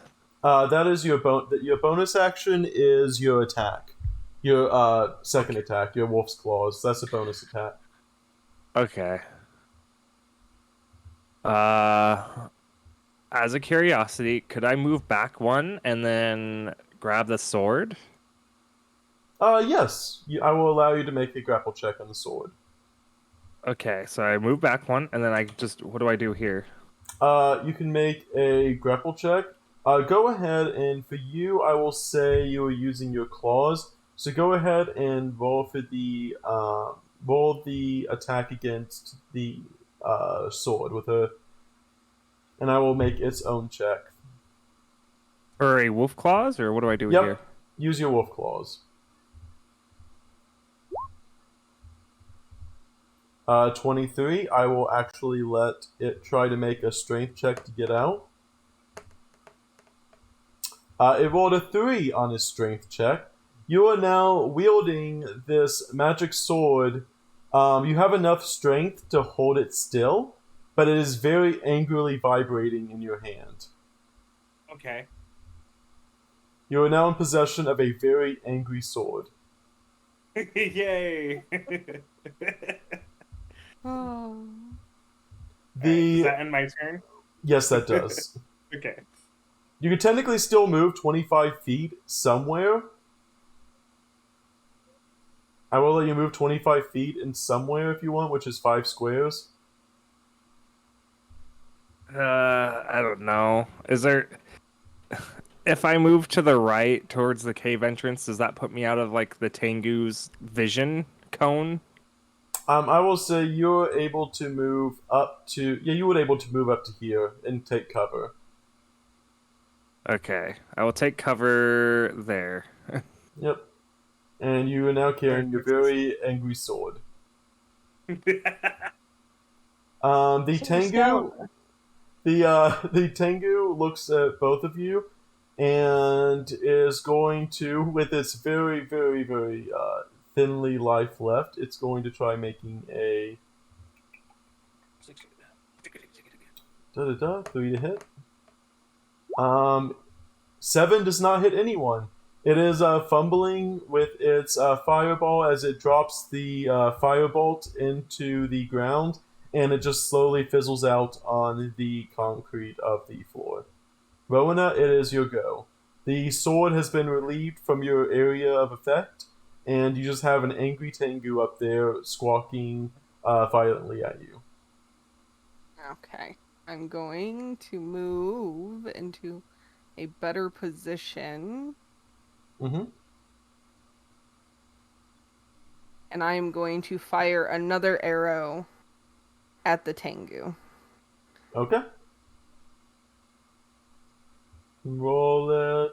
Range attack. Yeah, your bow has insanely high chance to hit. Yeah, that was an 8. You get a +8 to your attack roll. I don't know how in the world you managed to get that, but somehow you have a +8 to your attack roll. Yeah. You after you have seen this Tengu both attack you, burn your fur in the front and everything, you just pull back your bow, let go an arrow, and the arrow is going to plunge directly into the squawking neck of the Tengu as it is left its less squawk, and it will fall down and fall on top of its comrade, being engulfed in the flames as well of the campfire. It is no Oh, more. wow. Shadow, I will ask, what would you like to do with your very, very angry sword? Can I investigate it? Roll an investigation. More. Alright, I'm curious. Okay, we're gonna investigate it. Wow. You are unsure of its intent. I will let, now that technically everyone else is dead, I will let both Razzie and Rowena make a investigation if you choose to show them the sword. Sure, why not? Let's investigate the sword and see if there's anything we can discover about it. Plixel, you investigate the sword, and as you are one familiar with since you are familiar with nature, you are also familiar with Fae, as nature and Fae seem to go together hand in hand. You feel as though this sword was actually being more held captive by the boar, and you feel as though the boar and the sword are connected. I will say, like, if you, and I will say it just a game, if you strike the boar with the sword, you feel as though it would break that bond.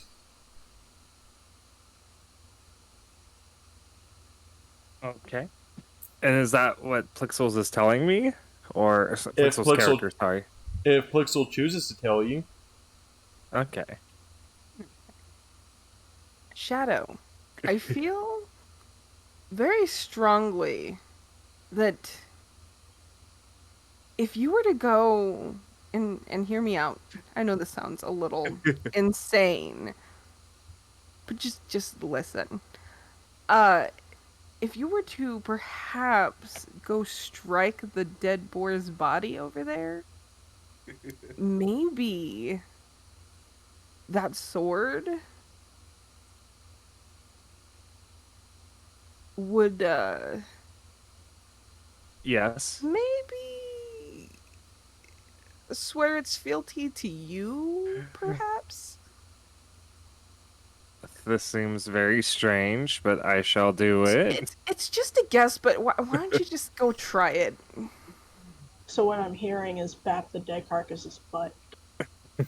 Yeah. Okay.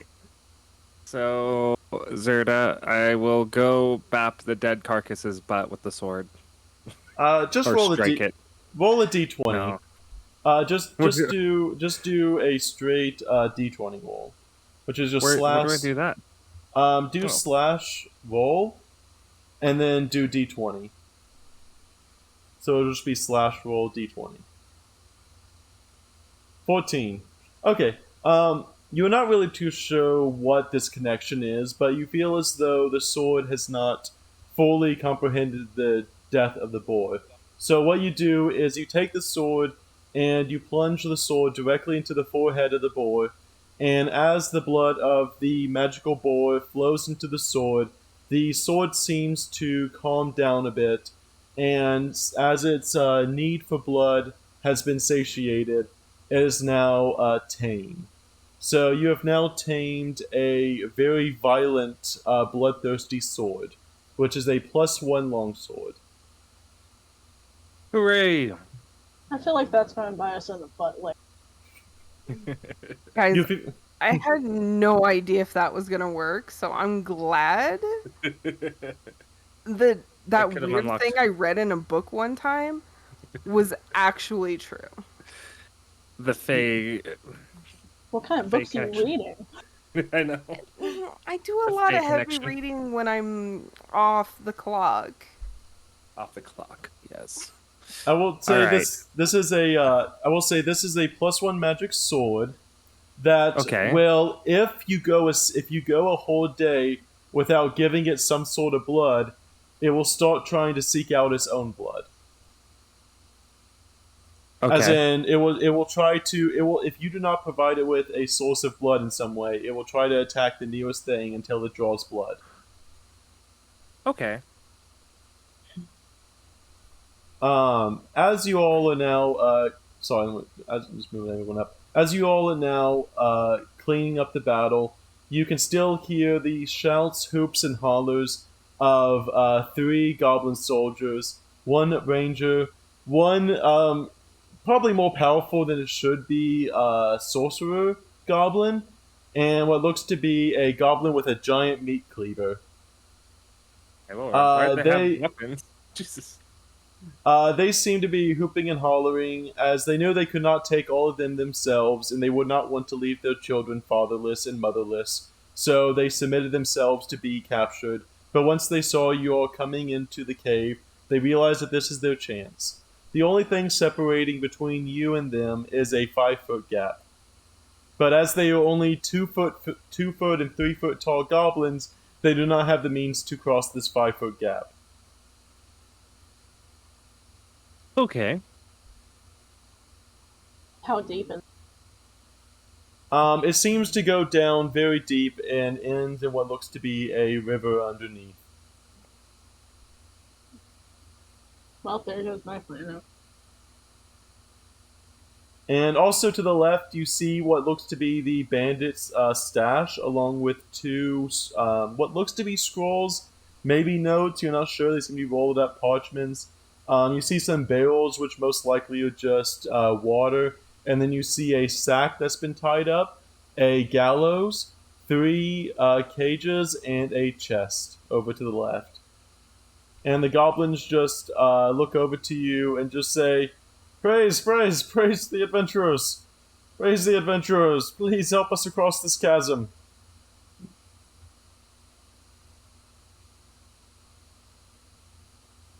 I have a stupid idea, but it might work. Go for it. What if I use my tail and they just grab onto it if it's just long enough? How long is your tail? I'd have to lean a bit, but about 4. I will let, as they are goblins and are probably 30 to 40 pounds. Do you think that your tail could withstand about 30 to 40 pounds of weight? Grit my teeth through it, but yes, probably. Okay, sure. You I will say make a Constitution saving throw as the Woofaroo just jumps across the chasm, as he is literally taller than the chasm is wide. It's a 5-foot. It's a 5-foot chasm. It's a 5-foot pit. That's you are taller than 5 feet. So Oh, that's fair. you are taller than this is wide. They are just very short. Wait, I mean, so I'm hold just barely taller personally. on. Could. Okay, no, I don't want to ruin their plan. Yeah, go ahead. Razzie, make a Constitution saving throw to see how painful it is that they grab at your tail. 11. I will say the first one. Go ahead and make 2 more Constitution saving throws. The first goblin grabs onto your tail, and as you feel and pull across, you weren't really prepared for the weight, but you do manage to get him across. I will say you take 2 points of bludgeoning damage, or I guess it's, I don't know what 2 points of damage from him pulling on your tail. But after he comes I would die, across, Zarda. you get 1 point of damage. Okay. 1 point of damage, and the other goblins manage to come across just fine after you prepare your butt cheeks in all the glory as you tighten Oh my up your lord. rear end, and the tail manages to stiffly hold its place as you lead them across. I need something to heal. I'm going to search through some stuff, if that's okay, to see if there's anything. I will say, you may take a long or short rest in this cavern. All the bandits that have come to seek out the Goblin Village seem to have been resolved. You do not feel as though there is any more endangering presence other than the potential sword, but it has been sated for the day. And I'll take a short rest in the chair that's like right there then. Because y'all can search. Everyone can basically take a short rest. I will say, Shadow, you will get your key points back, and everyone roll a hit dice. Do you know what a hit dice is? No. No. On your character sheet, you have something called a hit dice. So for Razzie, you and Shadow both can roll a d8 twice and add that to your health. As for you, Rowena, your hit dice is a 10, so you can roll two d10s and add that to your health. You can also click hit dice and it will add that to it manually, or it will add that to it. Shadow, and you can do one more Shadow. In Plixels, you can do one more. Oh yeah. You get one hit dice per level. Okay. So Shadow, you are healed up 13 damage. Plixels, you should be at full HP. Okay. So wait, I'm at HP 13 is what you're telling me? No, you gained 13 HP from whatever you were before. I think you were at 4 or something. I was at 3, so I'm at 3. 16. Yep, you gained Yeah, 16. I'm at 11 now. I have cool scars now on my paws from the acid. Yep, your My guy's ankles. pinched. It looks like luckily after the short rest, you're at least feeling better. You feel as though the wounds and all will basically be healed in time. Give it a little bit, and you may have some slight scarring around your ankles, but as the fur of your body grows over, it should cover up any scars unless you willingly show people. I will say you take the loot. You have the chests and stuff over here. Plixels, not Plixels, I'm sorry, Razzie, you notice a chest with a very heavy golden lock. Here. Okay. Uh, I think it's a sleight of hand for yeah, that's what I picklocking. thought. Can I open this barrel? Yes, you do. As you open the barrel, you manage to get a strong whiff of what seems to be ale. Ooh, You it don't is have Neutron. Sorry. Razzie, as you get on one of your knees, you manage to grab the lock with your hand. Looks like nothing on 1. 2 seems to be binding, and then you get a click out of 3.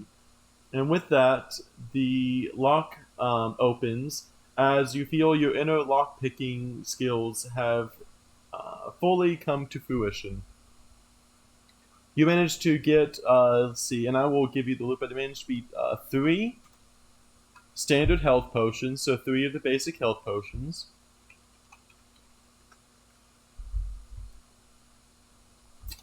And 1 mana potion, which, as is not typical, 3 health potions, 1 mana potion, You get a 200 gold pieces, as that was what the promised bounty was for the goblins. And you also managed to get the entire barrel of ale. Yes. We can The two have a good drink. scrolls, as you read the two scrolls, you can Okay. see that they are basically saying that there is a bounty out on the Goblin village, as a wealthy lord wants to take over their traps and trinkets and wear them as jewelry, as the goblins are Oh. known to be accessory makers. Oh So the wow. bounty was 200 gold pieces for the guardians of the Goblin village, as they wanted to basically remove the threats of the village so they could take over.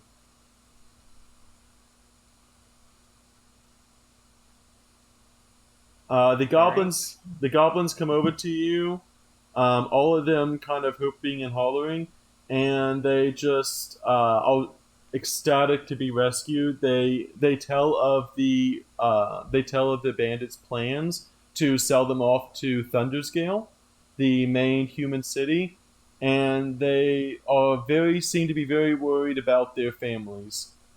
Do you decide to tell them about the goblin children?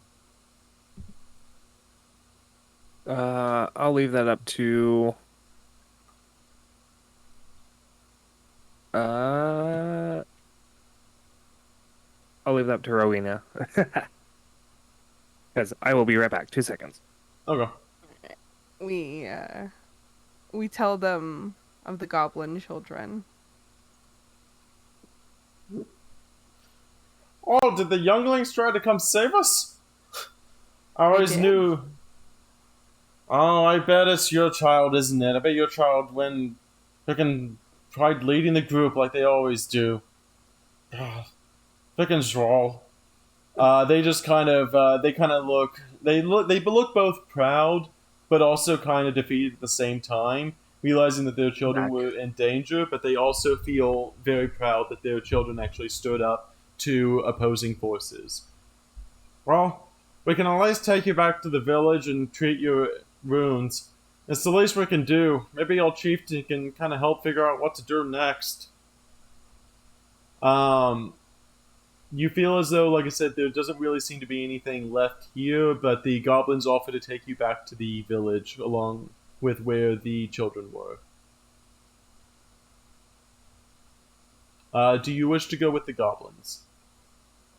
What do you think, Radzi? Yeah. All right, Yeah. we'll go with the goblins, and I will be right back. Okay. I mean, Nuke is going to be there by default. I can't just not go. Yeah. And let me just copy and paste those people real fast. Copy and paste the goblin army. Yes. We'll double the army. Sure, why not? There we go. Done. Da-dun. Da-dun. Okay.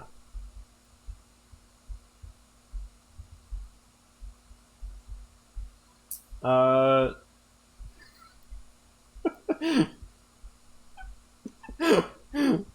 Yes, the parents are blaming the other parents' children for causing them to go out and get harmed. You know, that sounds about right.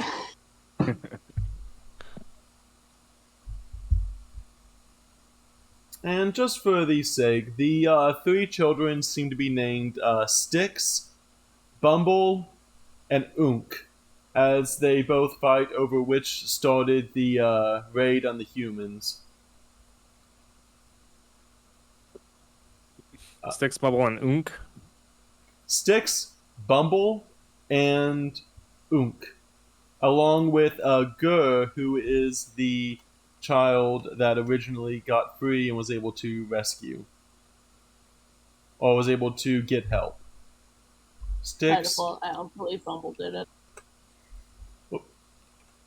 Bumble with a B. Let me know when you're back, Rona. though she wouldn't be able to tell me when she's back. But Great job, Zerda. Yeah.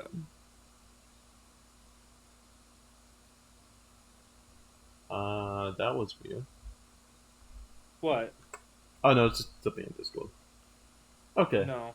so let's just see here. Double check everything. Another thing about it, no one decided what they were taking out of the stuff we found. What are you talking about? The health, the mana, and the gold. No one fully decided how much of what they're taking. You have all put it in a sack to be divided up as you all see fit.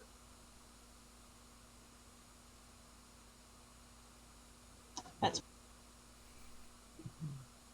I will say the mana potion is not actually D&D canon.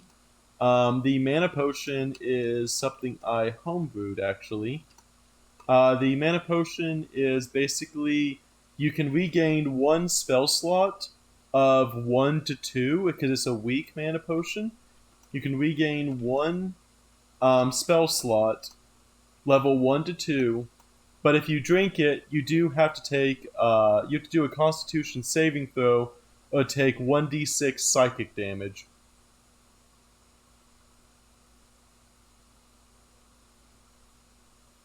that isn't even that bad. Yeah.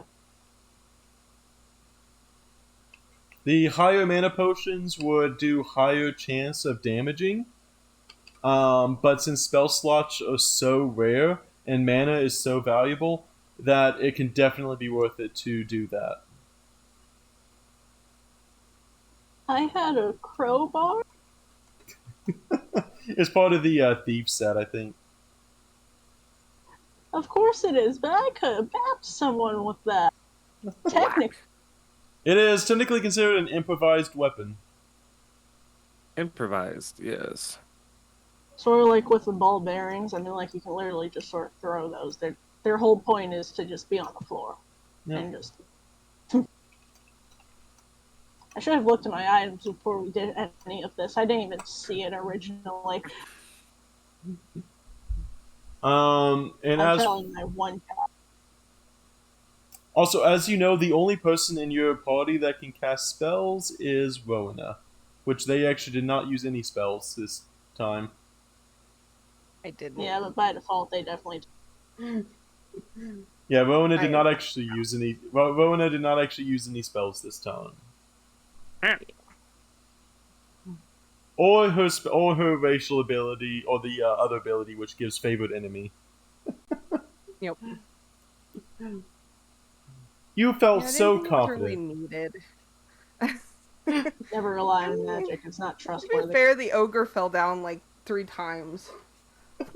I will say, like I said, it would have been really if Shadow didn't come up and attack the boar. You could have used your spell slot to actually get away from the boar, and it would not have targeted you after that. So yeah. Oh wow. It also gives you 1d8 damage.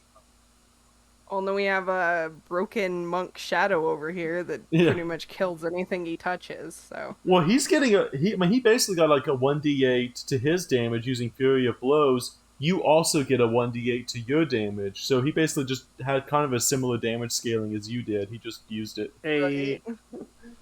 I will say now that you're back, as you all approach the town, you walk up, and all of the children stop from their playing, look up to the goblins, and as you go see the goblin parents, they seem like they're going to run over to give their goblin children a warm embrace. But as you look over, they seem to be tilting their head forward as all 3 of them headbutts their parents respectively, all falling to the ground, the children falling down to the ground a little bit harder than their parents, as they all sit and laugh in a circle, as they're all sitting on the ground. They seem to love headbutting as a form of communication or high-fiving, as they will. Ah. Okay. I will say, the chieftain Let me make sure. Let me find the chieftain. This is the chieftain who is over here in the middle. Approaches you all and says, in the most joyous tone they can muster, "I am Rodada. I am the chieftain of this village. I can't thank you enough for saving my whole village. We realize now it's no longer really safe to practice our craft in isolation. Uh, would you seem to have come from a very well-off town? Are you from the Kobold village? We heard the humans talking about that." Uh, Let me see. Y- Yes, we heard of your troubles from the Kobold village through a small goblin child that escaped there. I'm pretty sure like it's one of the ones that are here now, obviously. Gur comes up and also decides to do a clear headbutt right into your knee, Shadow. Eh. Um, yes, it was due to this small child's bravery of telling us of your perils that we were able to come and rescue you guys. And as you do that, Nuka pops out from where he was playing with the goblins, joyfully goes over to Razzie, and does whatever form of affection that Razzie and Nuka do together, which I have not defined yet. I mean, like, honestly, going by how Razzie is, it'd probably just be a ruffling of, like, the top of his head.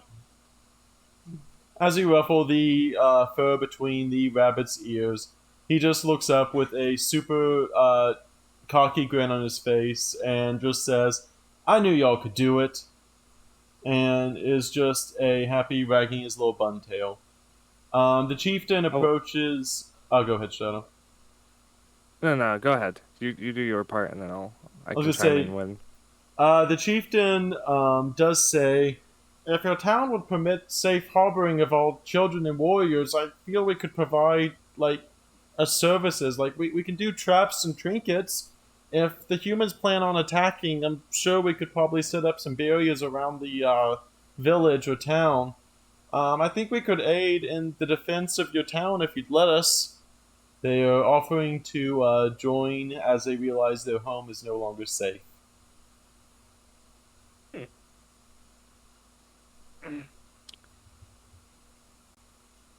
S- So, let me think here.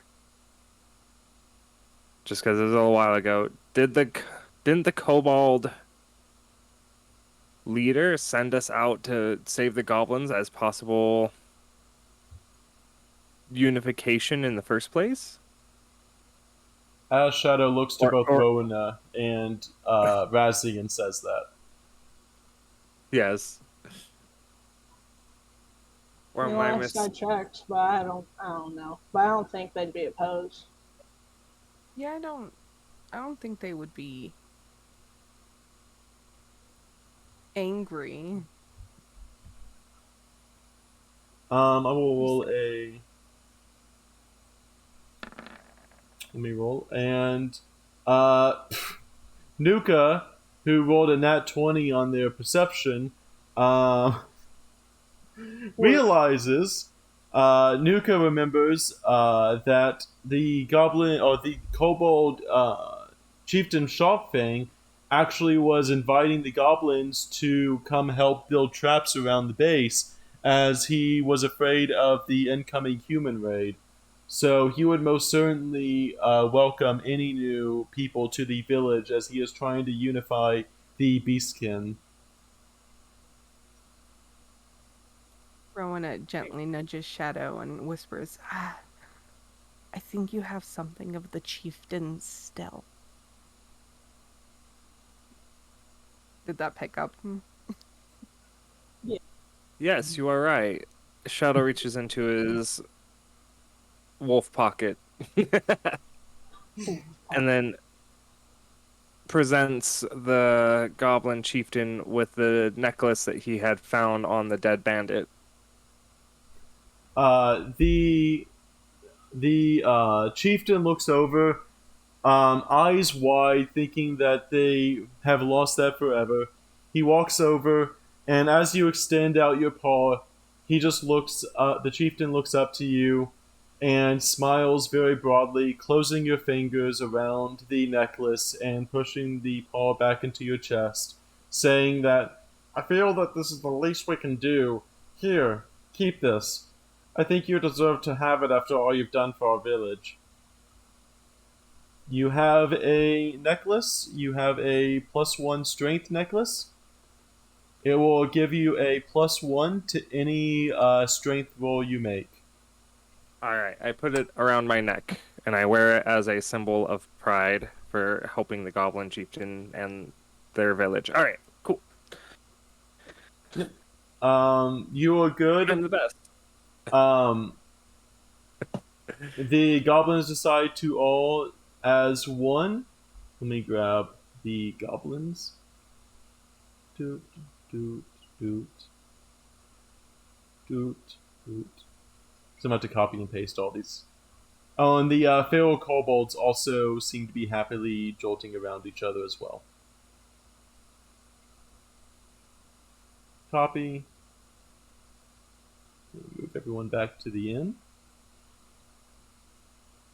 And yes, we have ball bearings. The rogue has ball bearings.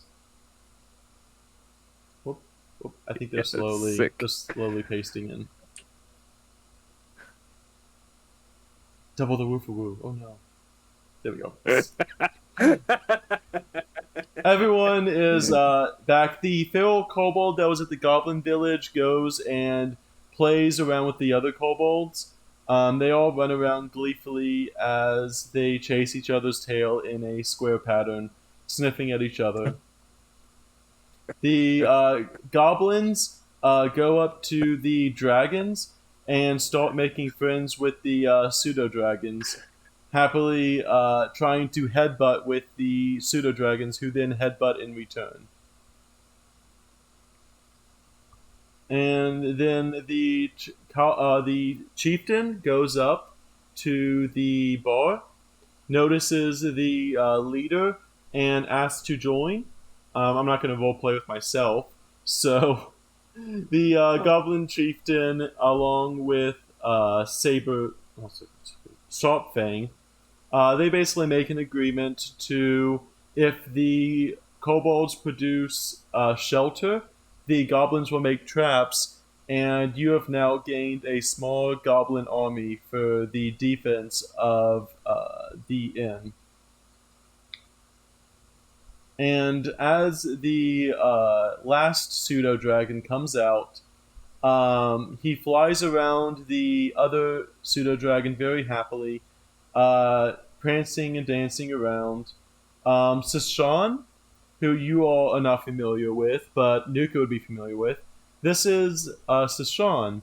He is the original protector. He was once a blacksmith of the town, but when he decided to not banish all the kobolds, the village attacked and killed him, and now he is a protector of the kobolds in death as he was in life. And as he does this, he is very familiar with the pseudo-dragons who took refuge in his lair. And he will actually look over, and through his intelligence with the magic realm, will actually heal the pseudo-dragon that Rowena has. And as thanks for protecting the town, he will impart the healing knowledge he has gained from the other pseudo-dragons onto the pseudo-dragon that Rowena has. As the small dragon pokes up and begins to look up at Rona and look up at all the others around them, slightly cowering at first, but then realizing when it's in a safe spot, it will kind of do a little circle a few times in his cage, and then look up at Rona with its eyes. Rona opens the cage door. And as you do that, the pseudo-dragon flies around both the blue one as well as Shashan, and they all fly around in happy circles, kind of in a hypnotic pattern, as they all happy to see each other and feel revived once again. That is actually the end. of the campaign today. That's the end of the session. Everyone is just Okay. happy and merry. So Yay! you now have a small goblin army at your hands. Yes, and a magical sword Yep, that and will potentially kill people if we don't feed it. So, Bro. Shadow over here worried about my dragon. I attack Plixel's dragon with my sword. Ugh. Just kidding. You leave my baby dragon alone. And as you have all experienced the thrill of combat and the near brink of death, you feel that you are a lot smarter in your craft. And all of you feel a lot more specialized in what you're able to do. And that in itself is a level up for all of you. This place is driving me to drink. I need a drink. You plop down the giant keg of ale in front of Dakun. Just, welcome, friends! This ale will serve everyone beautifully. Drinks on the house, as he bellows into the crowd. And a song tonight with my friend Hardnoggin. A song for all that hear. And he will write his own musical song for everyone to listen to. And that song will be played as the night finally comes to a close.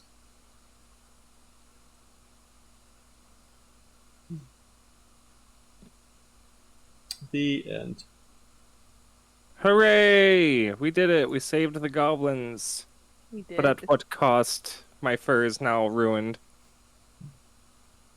Being an adventurer is hard. Got a magical sword. I know, a magical sword that's gonna look to kill people. We'll just keep it fed. It'll be fine. Try to attack alone a dragon shadow? Maybe, Drio. I don't know, I need to get rid of that cloned Wolfoo at some point. To be fair, we can just feed it dead things. It didn't say it had to be alive. Or it could just be an enemy. It wants the taste of blood. The boar provided it means to get blood, because boars are very mean. But as long as it gets blood... Oh, it was also part of a thing. Yep. A troop. A group. A troop. The troop provided it with many, many bloods. Yes. Play Valorant. That was fun. Yeah. It'll be interesting to see what else we get into. I hope you all had fun. It's very, very difficult running these, so I appreciate all of you. Oh yeah, no, of course. Coming. Sorry that we were very rough around the edges. I'm still new to the whole thing. Oh no, by all means. I am just glad I was able to finish before the time marker that you wanted, Shadow. Of course. I had no idea how long this would last. Like, I have like 1,100 word document, and that's kind of it. I was gonna say it lasted 2.5 hours. That's how long. Yeah. So you almost reached the 3 that you wanted. So I mean, good job. Yeah, that's pretty good. Shadow, I know you have to do work soon, but if you want to do anything on your stream, feel free to. Sick. No, I still have an hour and a half before I gotta get off, so I'm gonna take a brief moment for a break. You guys can talk amongst yourself if you want, but I will be so we are back level in about 3 5 now. minutes. Yep, you are level 3, and we are done, so everyone is actually good. Okay. I'll update the character sheets later. Alright. I was I gonna put say I'm level trying to 3, do mine right now just because. but I'll let you put whatever else needs to go in there. Yeah. Like my companion, which I can now start using. Yay! Nice story, by the way. By the way, all of you actually had inspiration to reroll any D20. Oh, nice. Don't forget We that can save those. you already had those.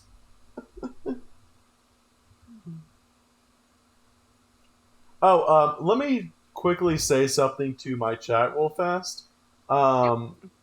Someone Okuwu, I'm not really too sure. So, these are actually all homebrewed races.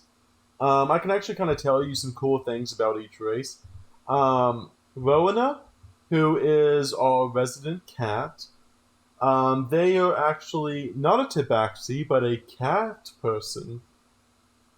Not to be confused with a tabaxi, which is what I use, but basically, Which, in my opinion, you get.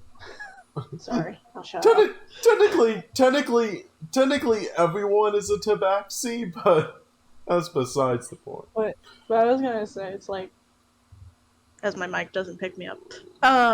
But yeah, no, it's like I was gonna say the fact that they missed the opportunity because technically, cat claws. Whenever you're a tabaxi, you can climb on walls. Yeah, they could have climbed on walls. The only thing is, like, they are a ranger, so most of the time they would never need to physically confront someone. Yeah. Yeah, but climbing up walls and climbing to a higher section that you can't We'll- normally is useful. We'll see Or that. going on the ceiling just because. I will Right. say climbing is half your movement speed, so if you were to find some kind of perch, I will say you can make a perception check and see if you can see, see if you can see like a place to perch, and then maybe shoot from there. That would be a potential option, because you do have the ability to do your spell, which would give you plus movement speed. So that is an option in the future. Yeah. So let me tell. So I will say, someone. I took a book called. I will say it's a book called Iron Claw. It is a furry tabletop role playing game. I took the races from that game, and then gave them proficiencies based around those kind of characteristics. So for example, like all of them have advantage in stealth or proficiency in stealth because like every single one of the races had proficiency in stealth. So all of them have like 2 to 3 proficiencies bonus. I gave them all to freely choose wherever they put their +2/+1. Rowena is a cat. Razzie is a fox, and Shadow is a wolf. Shadow has 3 special abilities. Wolf's Howl, which is a 5-foot radius sphere for 1 turn. He has Keen Smell, which gives him advantage on Wisdom perception checks based on smell. And he has basically cat claws, but with wolf variant. Rona has all the standard tabaxi feats. And last one is Razzie, who I am still working out to think of what a good racial feature would be. And I'm most likely going to do something deception based. Or some kind of disguise or deception based, as foxes are natural tricksters.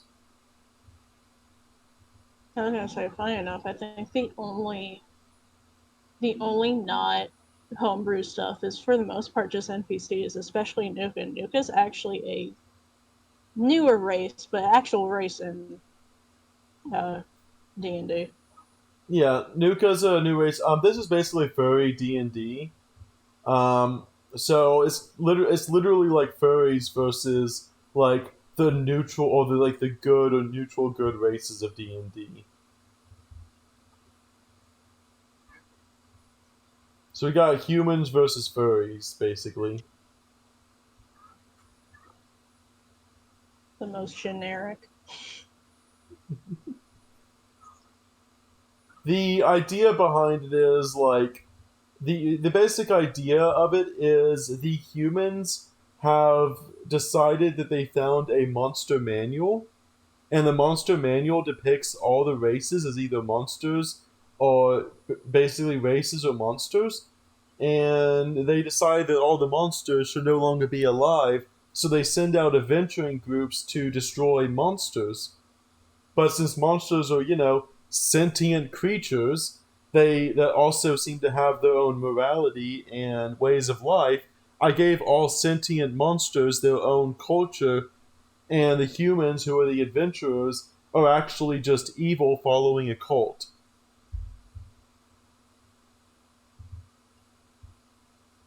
Because I don't like the idea of being like, aha, I have 6 races to have as my allies, and then the entire world is my monster. So I'm basically flipping that around on its head and having the 6 races be the monsters and the monsters being the allies. So now we have literally the entire bestiary of multiple books to work with as races, and then the enemies are a lot